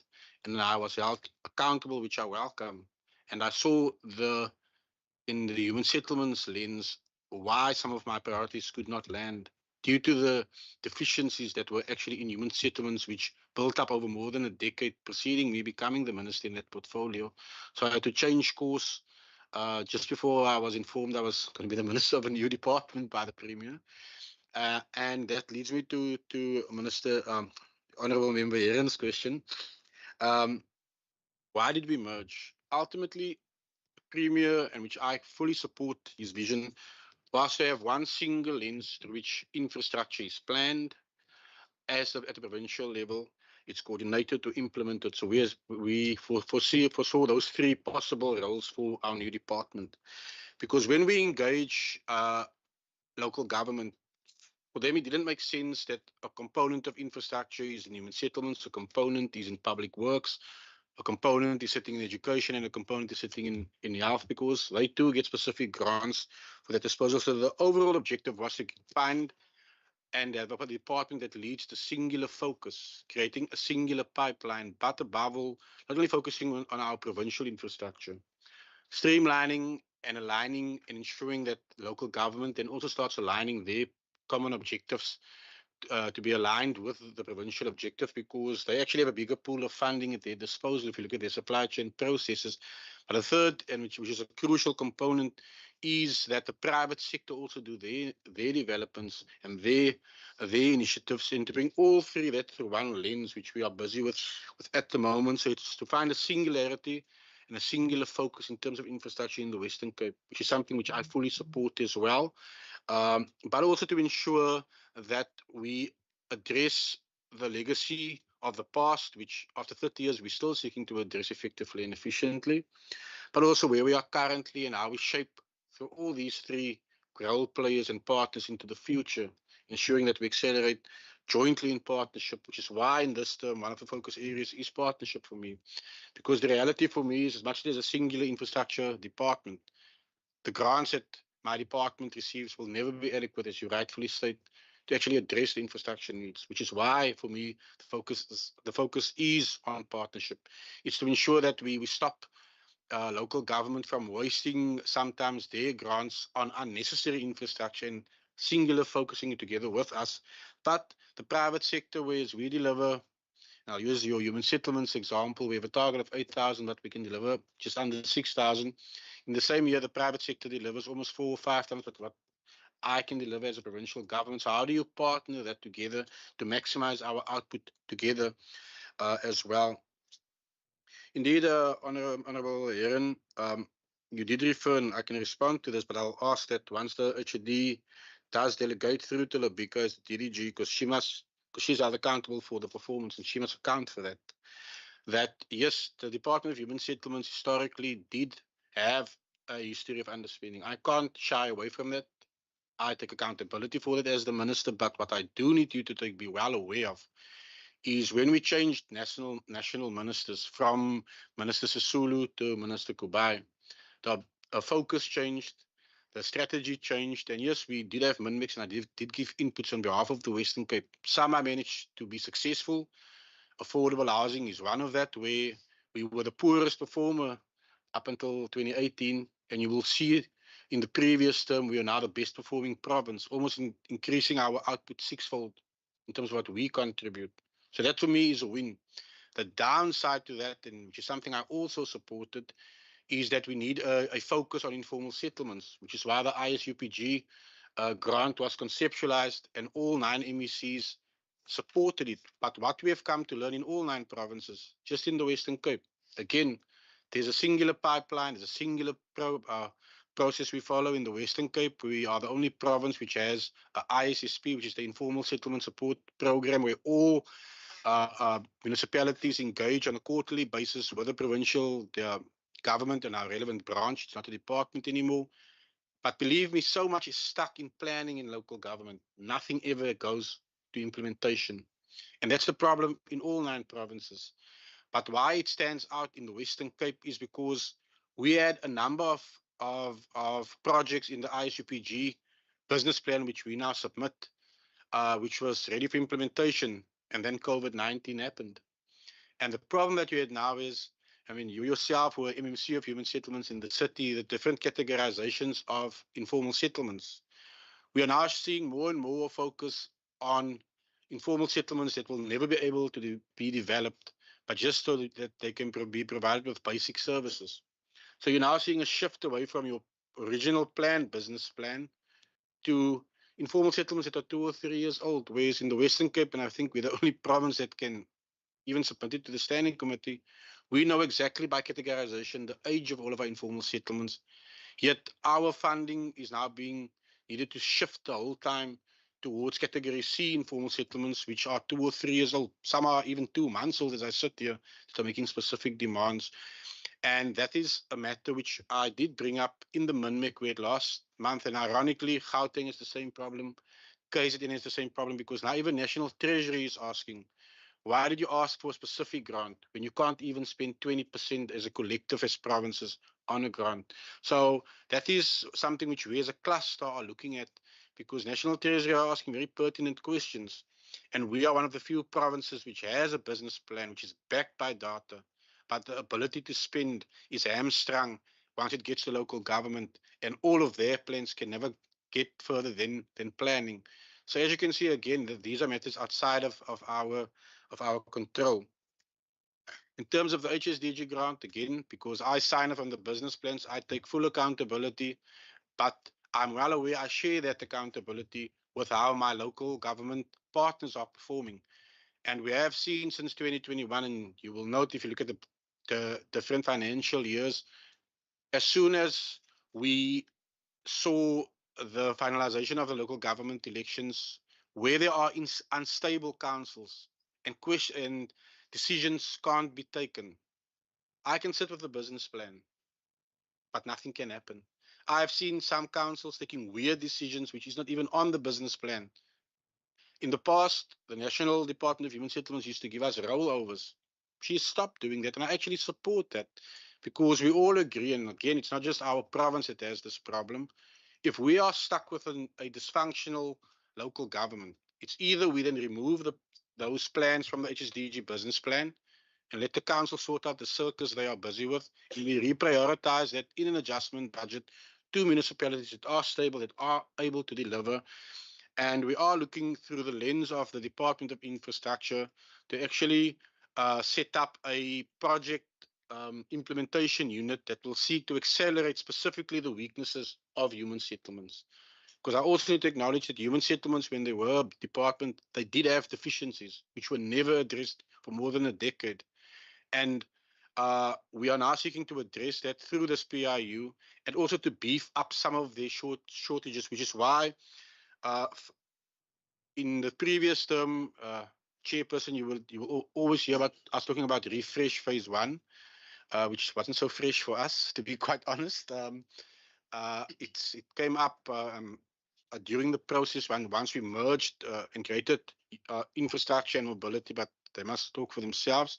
And part of refresh phase 2 is now to merge public works, which is a current branch, with human settlements to form a total new super branch structure, because you have a lot of skill set that is actually stuck in one branch, which is public works, which is what actually human settlements has been lagging for the last decade, which is what we are seeking to address as well. So I quite acknowledge the shortcomings in my own department as a minister, and but I'm also not giving you the problem, I'm giving you what we are working on for the solution, given that this is a department with the third biggest budget, where we play an implementation role, we play a coordinative role, or we play an enabling role. So in all of that, I can't see any linkages or weakages in a specific branch affecting my overall performance, because that will have an impact on my assessment when the premier sits with me. So I'm quite realistic, and which is why in the new business plan process with human settlements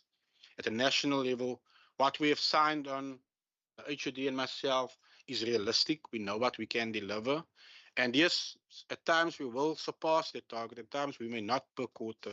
But at least I know as we sit here, the interventions which I've agreed upon as the minister, given this history of certain deficiencies which needed to be addressed, that I can assure the standing committee that we will perform, perhaps even outperform.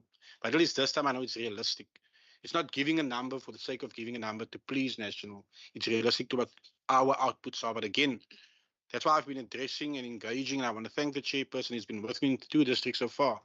I've been very pertinent that if local government is not functional, they do not have the skill set, they must tell us, because we take the flak at the national and provincial level, but very seldom councillors and MACO members are kept accountable for their underperformance at local government level. And I will exercise my oversight role as the executive even more stringent in this term to ensure that we never underperform again in terms of human settlements. Thank you, through you, Chair. So the first question from Member Johnson was about what are the mitigation strategies to fill the vacancies. In the presentation that we've given you, we've actually demonstrated that we, over the last year, filled 211 positions. So it's not that recruitment is the problem, retention is the problem. And it is the problem because what we find is that staff leaves the department to go to the city, and they just pay much higher salaries. We can't compete with it. It's not within our bands, and we're stuck basically if they go to the municipality, and they do much less for much more money. Then, well, we have staff that actually says, we want to tell you, so try and find a way that we have the same kind of things, and we are trying, but we really can't. Then in terms of what else contribute to the vacancies, apart from just the issue of going for higher salaries, we also had the issue of the National Department of Public Service and Administration that in October, November last year, issued a circular that was meant to cap the compensation of employees. Now, for other departments where you find that the percentage of expenditure that goes to employees, that's for salaries, is much higher than ours. You saw in the presentation that we gave you that for the entire budget, our compensation of employee budget is 10% of our entire budget. The rest is delivery money. In other departments, in every other department in the province, it's quite the opposite. You get 50-60%, that's compensation of employees, and a very small amount then that's or percentage that's left for delivery money. So in our space, and the fact that we had to take everything that weren't recruitment but for which letters were not yet issued, we had to take that out of recruitment in about October, November last year, and it had to go through a process where the premier signs off every single application for you to recruit. So So that has delayed it. We received that response back sometime in January. And so now every time that you do that, everything that was in recruitment, in other words, our 200 and odd posts that were already in the recruitment cycle was stopped, taken out. We had to get permission and, of course, reprioritize what do we want to do first. So that had to happen. And that response we only got in January. So we had to start the process afresh. That's some of the contributing factors to that. The other one, of course, is this department. Remember, we spoke about the merge between the Department of Transport and Public Works and the Department of Human Settlements.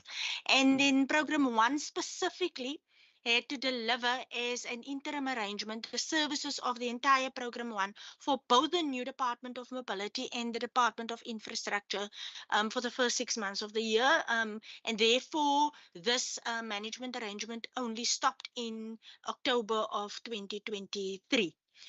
In terms of that capacity had to be split so that we gave warm bodies as well as vacant posts to the Department of Mobility, and we kept mostly the vacant posts. So that is also in recruitment, and that's also part of why you sit with the vacancy rates that you do sit with. Then in terms of ownership of the roads, who does what? I'm just going to ask Asni to respond to that quickly, and then I'll move on with some of the questions. And there was another one about roads, and that is what is blacktop patching. You will also respond to that. Thank you, HUD. So blacktop patching is basically reactive maintenance. So if a pothole has formed, it's basically repairing the pothole, and the square meters is used as for the indicator for blacktop patching. And then in terms of roads that goes through municipalities, and that's so the road that go through municipality and we enter and in. So there's a demarcation that is classified as a municipal main road, where the municipality is the maintenance authority and we are the controlling authority. Controlling authority basically meaning whatever development that they want to do within that section, we must ensure mobility, and they are the maintenance authority. Now, these mechanisms where they can apply for subsidies in terms of maintenance, 80-20 principle, but that's also budget dependent. But we will just, in that subsidies, we mostly will just focus on the pavement repairs, not necessarily the services and those type of things.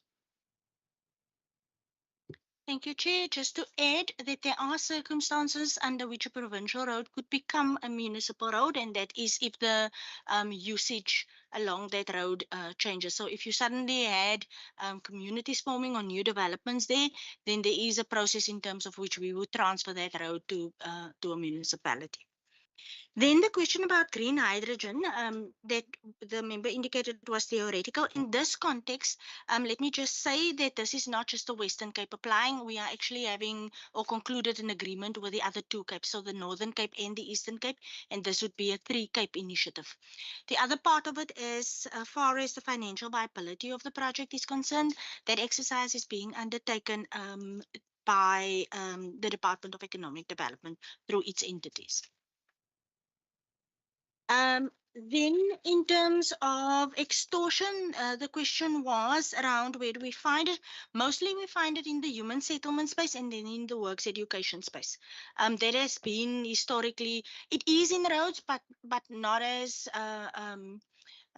regular or on the same type of scale as in the works education and the human settlement space.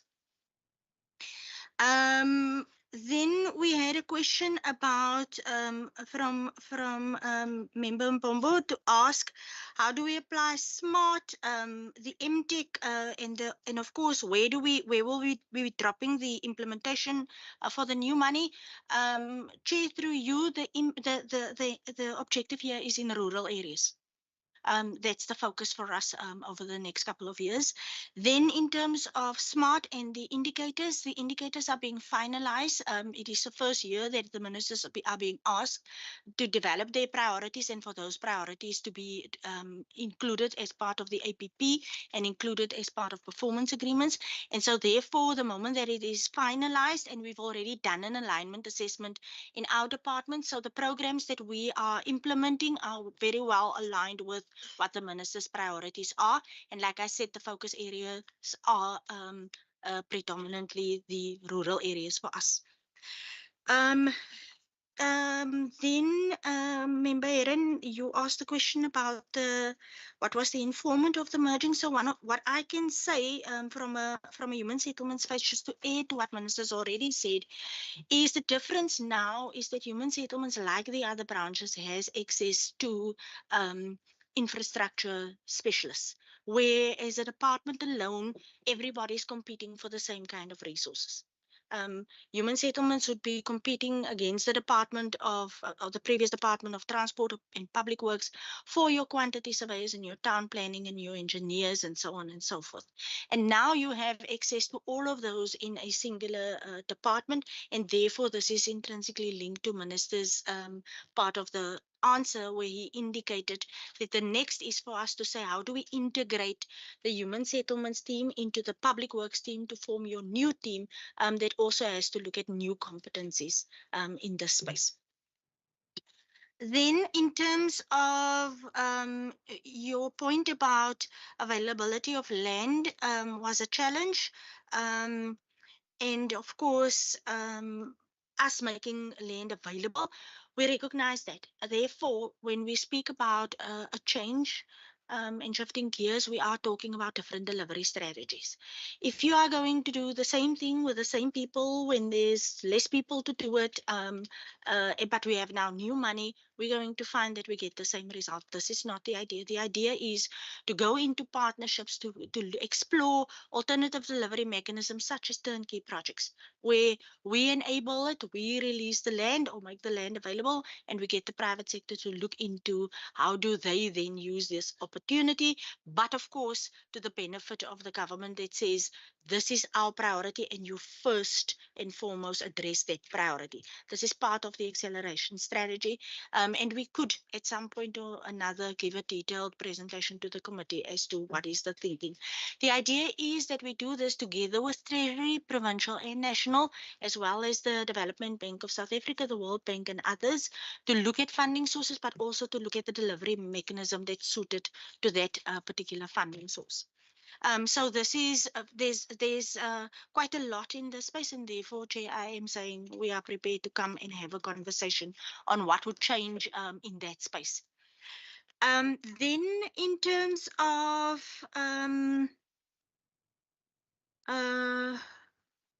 the fuel levy, we are in discussions with the provincial treasury on revenue mechanisms on revenue, and with the provincial treasury as an alternative funding source apart from the ones that we are pursuing.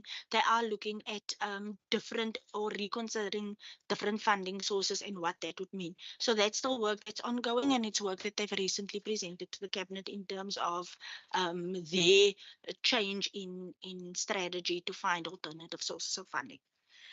Then the question about the 2.4 billion rand for public works and the issue around education and health.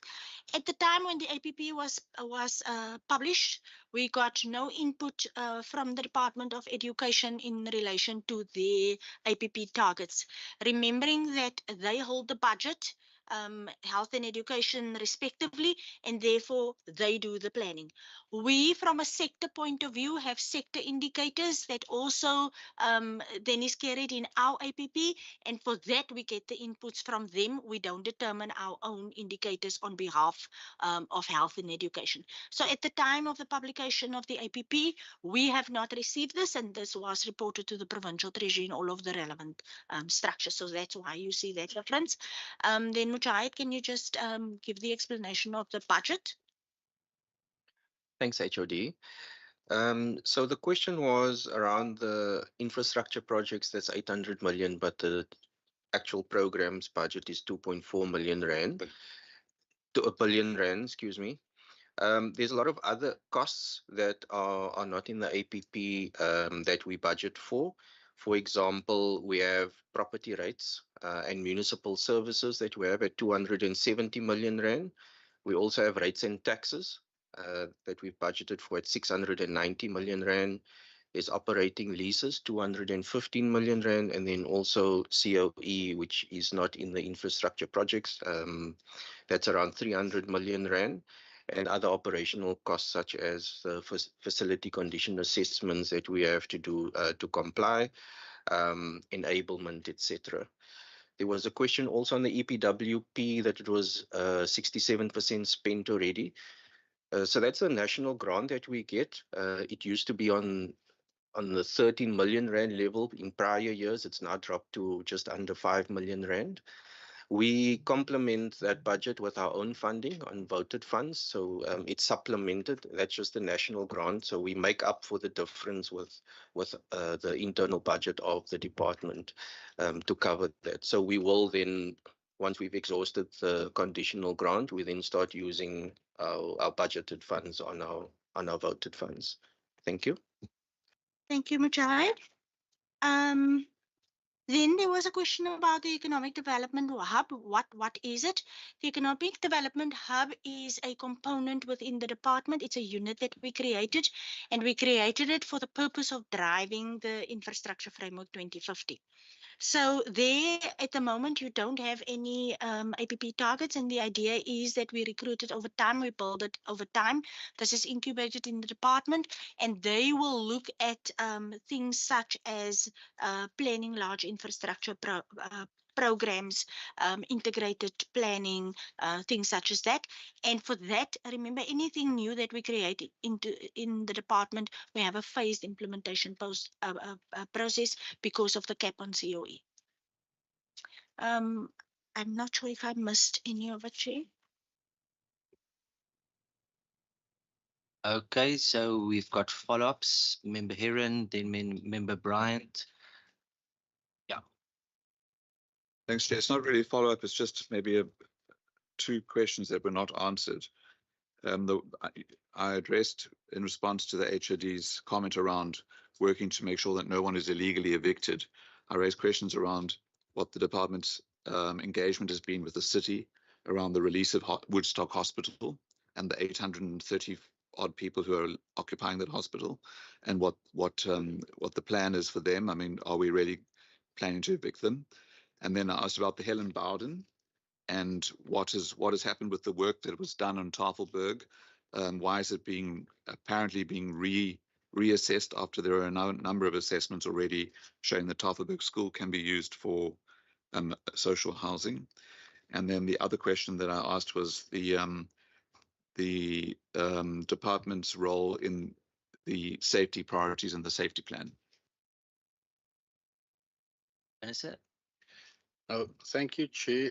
Chair, just in terms of the Woodstock Hospital, because remember, my department transferred that asset to the city of Cape Town. So I think they're actually the competent sphere of government to respond. However, I am aware that having engaged MMC Popheim, that they do have a relocation plan for the occupants. They've identified 2 specific sites, which obviously, there is a public participation process they have to follow. Although I have been alerted that one of the 2 areas, the host community will actually reject it outright, given they believe it might form a new slum, which is the language that was reported to me. It's not me saying it. I'm just so that we can be clear on that.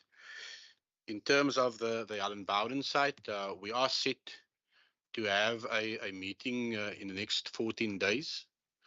We do have a plan in place, but a much bigger plan, which is linked to our other inner city development initiatives. And I think at an appropriate time, Honourable Chairperson, once we are ready and we have gotten Cabinet's approval for our plan for the inner city developments, which will include the Allen Bowden site itself, that perhaps, we will inform you that we are ready for a specific session pertaining to that, given that we are fairly advanced in the financial planning of some of our objectives, specific timelines, given that I do not love to announce plans, but implementation. So my media hits are not normally what I plan to do. It's what I am actually busy doing. When I do the shovel in the ground, then you'll see me in the newspaper. So that returns to the Allen Bowden side. Honourable Chair, then in terms of the Tafelberg site itself, as you are aware, there was a court judgment. The appeal did not come from the provincial government. It came from Mfundo Ukwazi, and we are still awaiting for a date when that will be set down for hearing. So I can't actually speak to that. However, again, within the next 14 days pertaining to this matter, And I know that there has been request by Nfundo Kwazi to actually engage the Premier, and the Premier and I must first engage because they are the individuals who have been stalling this matter at a cost, a legal bill to the provincial government, I think, which is estimated at about, I think, plus minus how much? 6 million rand, which could have been done or actually part of the social housing solution for our province. But this matter has been coming on for 10 years, the last time I checked my calendar. So, again, once we've had that meeting and there's a clear way forward, should we be able to find a solution prior to the court date, again, to the standing committee, we will then engage you, because remember, ultimately that forms part of our bigger inner city program or focus area as a department itself. Then, Honorable Heron, the construction site question, again, we have a number of projects through our various branches which are implementation ready. You would have seen me visiting some of them already, and we will be announcing and launching many of those projects over the next number of months. Again, my media hits are not what I announce I will be doing in my term. I will actually be either putting shovel to the ground or handing over what we are busy with. That's a difference between my department and other departments. We actually don't talk about what we are doing. We are showing what we are doing. So this will be a construction site for the full term that I'm the minister. Thank you. There's other options as well important to that. Thank you, Chair. Thanks. And then the last question around the safety plan, Joanne, can you just come to the mic? Yeah.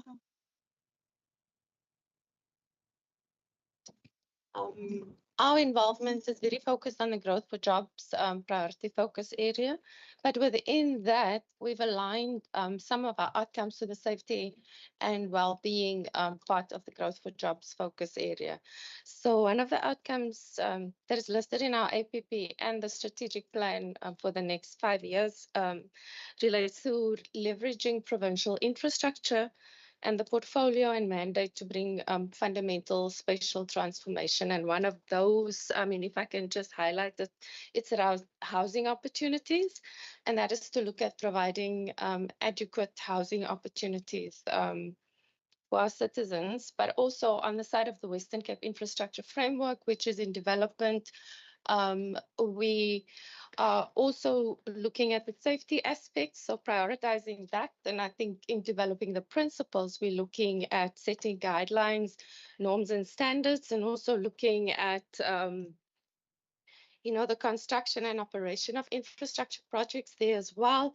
And also acknowledging in the framework, we acknowledge the threat to critical infrastructure and that we need to see to that, and that safety and well-being is important in that. So that will come through strongly in our development of the Western Cape Infrastructure Framework. And as we proceed to this to the strategy of the framework, then we will be able to list specific interventions that speaks to that. Through you, Chair. So it is at the moment about this focus, the focus on spatial transformation. I'll link to it. Thank you very much, Richard D. Member Brian. Thanks, Chair.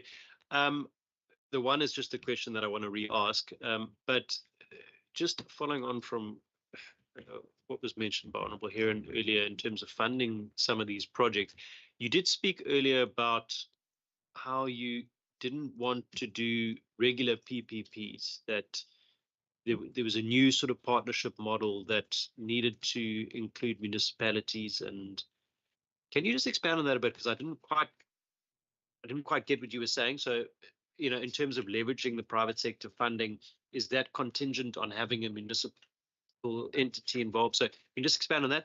And then the second one was just that point, I think it's the fourth bullet here, in terms of your key initiatives, key programs, where you've said that you're going to develop a climate sensitive infrastructure base through the incorporation of carbon reduction strategies.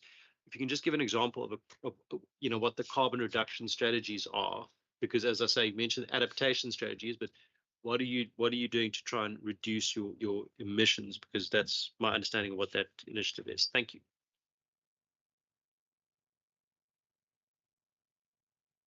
So, Chair, through you. So, when we talk about not regular PPPs, We are not excluding PPPs. However, PPPs are a very, very expensive form of delivery. And it is also a very long-term form of delivery. And once you do the resourcing of it, that resourcing relationship is quite long. It's actually until the end of that triple P, for which you have to pay the operational cost element of that triple P.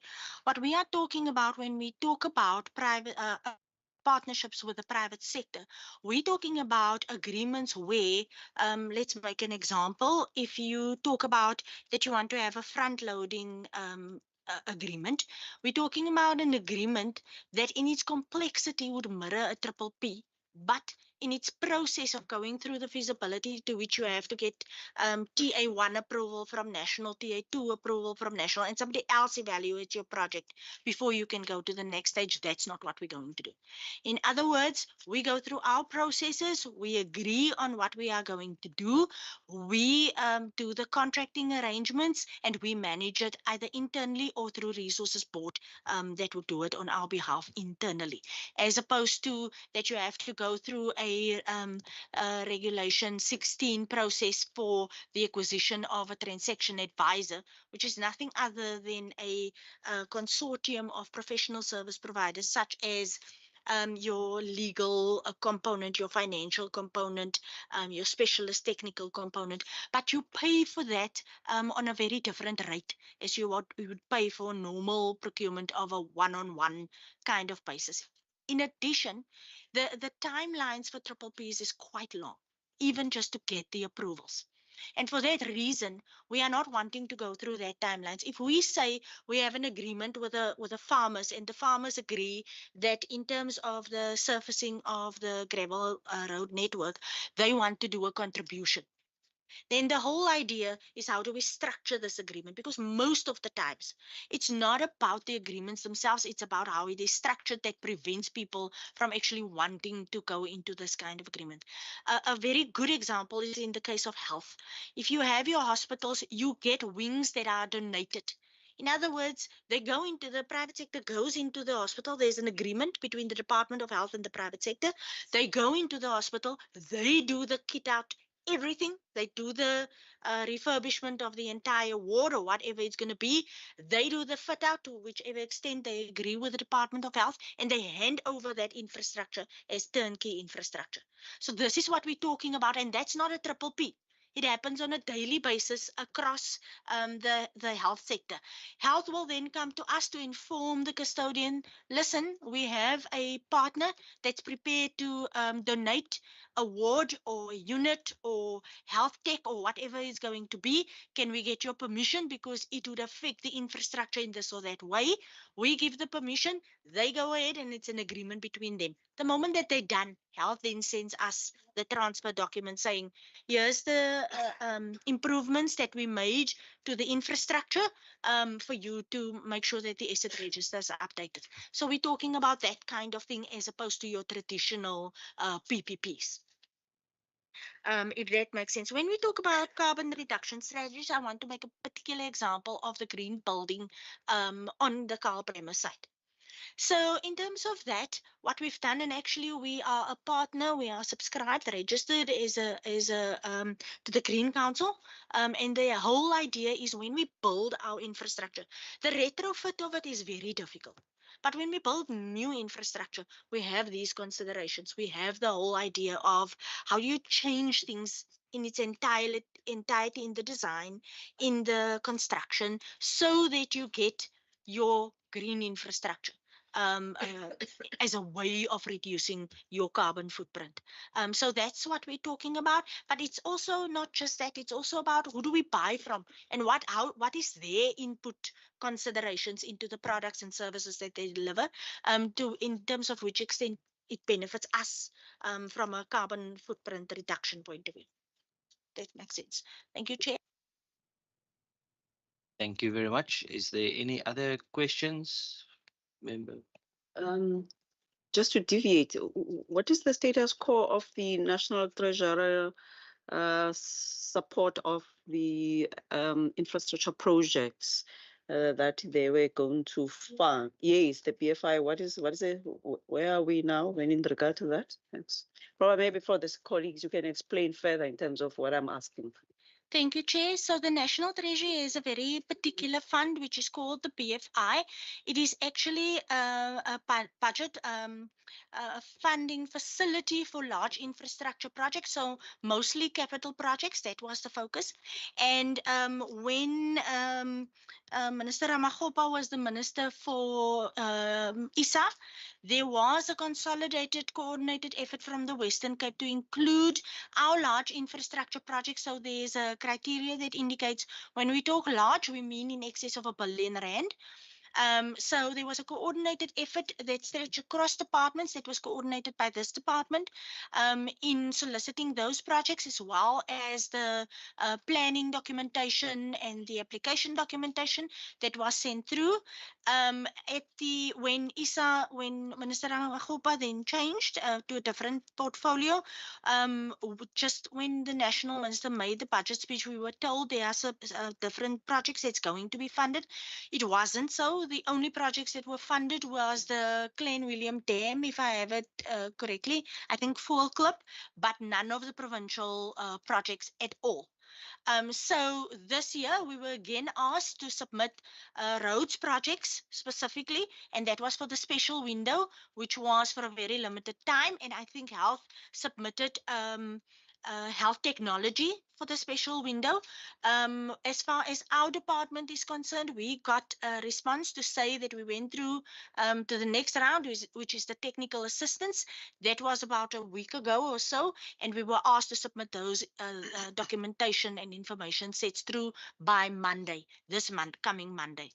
As far as health is concerned, I'm not sure, member, if they got a response, but we can find out because we did indicate it was a special window. In other words, the normal period is the moment that they give you the circular. There's almost a 3-month or so lead time.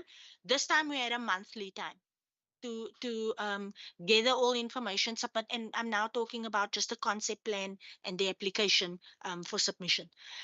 So Windows 7 was that, but there is a coordinated approach, and we can also brief the committee at some other point around the coordinated approach and what is anticipated for Windows 8. As far as that facility is concerned. But that facility sits solely in the ambit of the National Treasury. The ISA funding is a problem and needs to be resolved because at this particular point in time, ISA then, while they have funding available for large infrastructure projects, the moment that you submit the application and it needs to go through how is the funds going to flow, it goes back into the BFI process, and then it just kind of loses its identity. It's no longer ISA versus BFI. It just becomes one big BFI pipeline. Thank you very much. I think that brings us to the end of the questions and answers. So yeah, from my side, I would like to thank the minister, the department. We are just going, the members, we're just going over into the to recommendations and actions going forward. So I think before that, I would allow the department to, you can excuse yourself. You don't have to sit through this as well. Thank you very much. Thanks for all the work that you're doing. It's really appreciated. Thanks very much.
Thank you very much. I think we're gonna, can go ahead while Member Bryant is still out.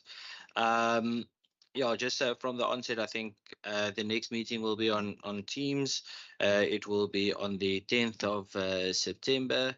I have a I will request that the meeting details get sent to your inboxes. In terms of resolutions and actions going forward, is there any specific sites or projects that you as members would want to specifically go and do oversight with? So presiding officers, so that we can maybe start getting, arranging that and getting those plans into action. Are there any specific sites that you would like to go and see?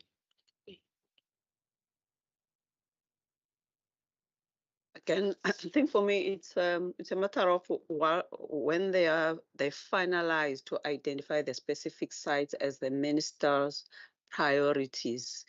For me, I would want to also to add maybe one or two, depending in terms of what will be the pool of. But for me, I'll be interested in those ones specifically, and in most of in the 5 priorities, especially those ones that are for partnerships. That would be interesting. But at this stage, I know it's still early. They will only be finalizing them around October, November, when they do the budget shifts. Okay, thank you very much.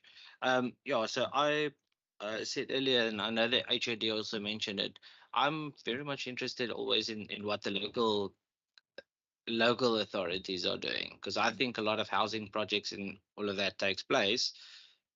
But if I take Beaufort West, if I take George, there seems to be no capacity to connect housing projects to grids, and get that basic infrastructure sorted. So that is also a report that I thought I'm going to ask from the HOD is do we actively monitor the capacity and the maintenance of those local governments, because I think that has a huge impact on infrastructure and especially on the human settlement side, how houses etc. can be delivered, going forward. Obviously, like I said, Member Bright, you were out now. The next meeting is on the 10th of September, and It's the interviews in the Western Cape Regional Housing Tribunal. yeah, and it's also that's the interviews of the Western Cape Rental Housing Tribunal. So that will take place then. Member Aaron, sorry.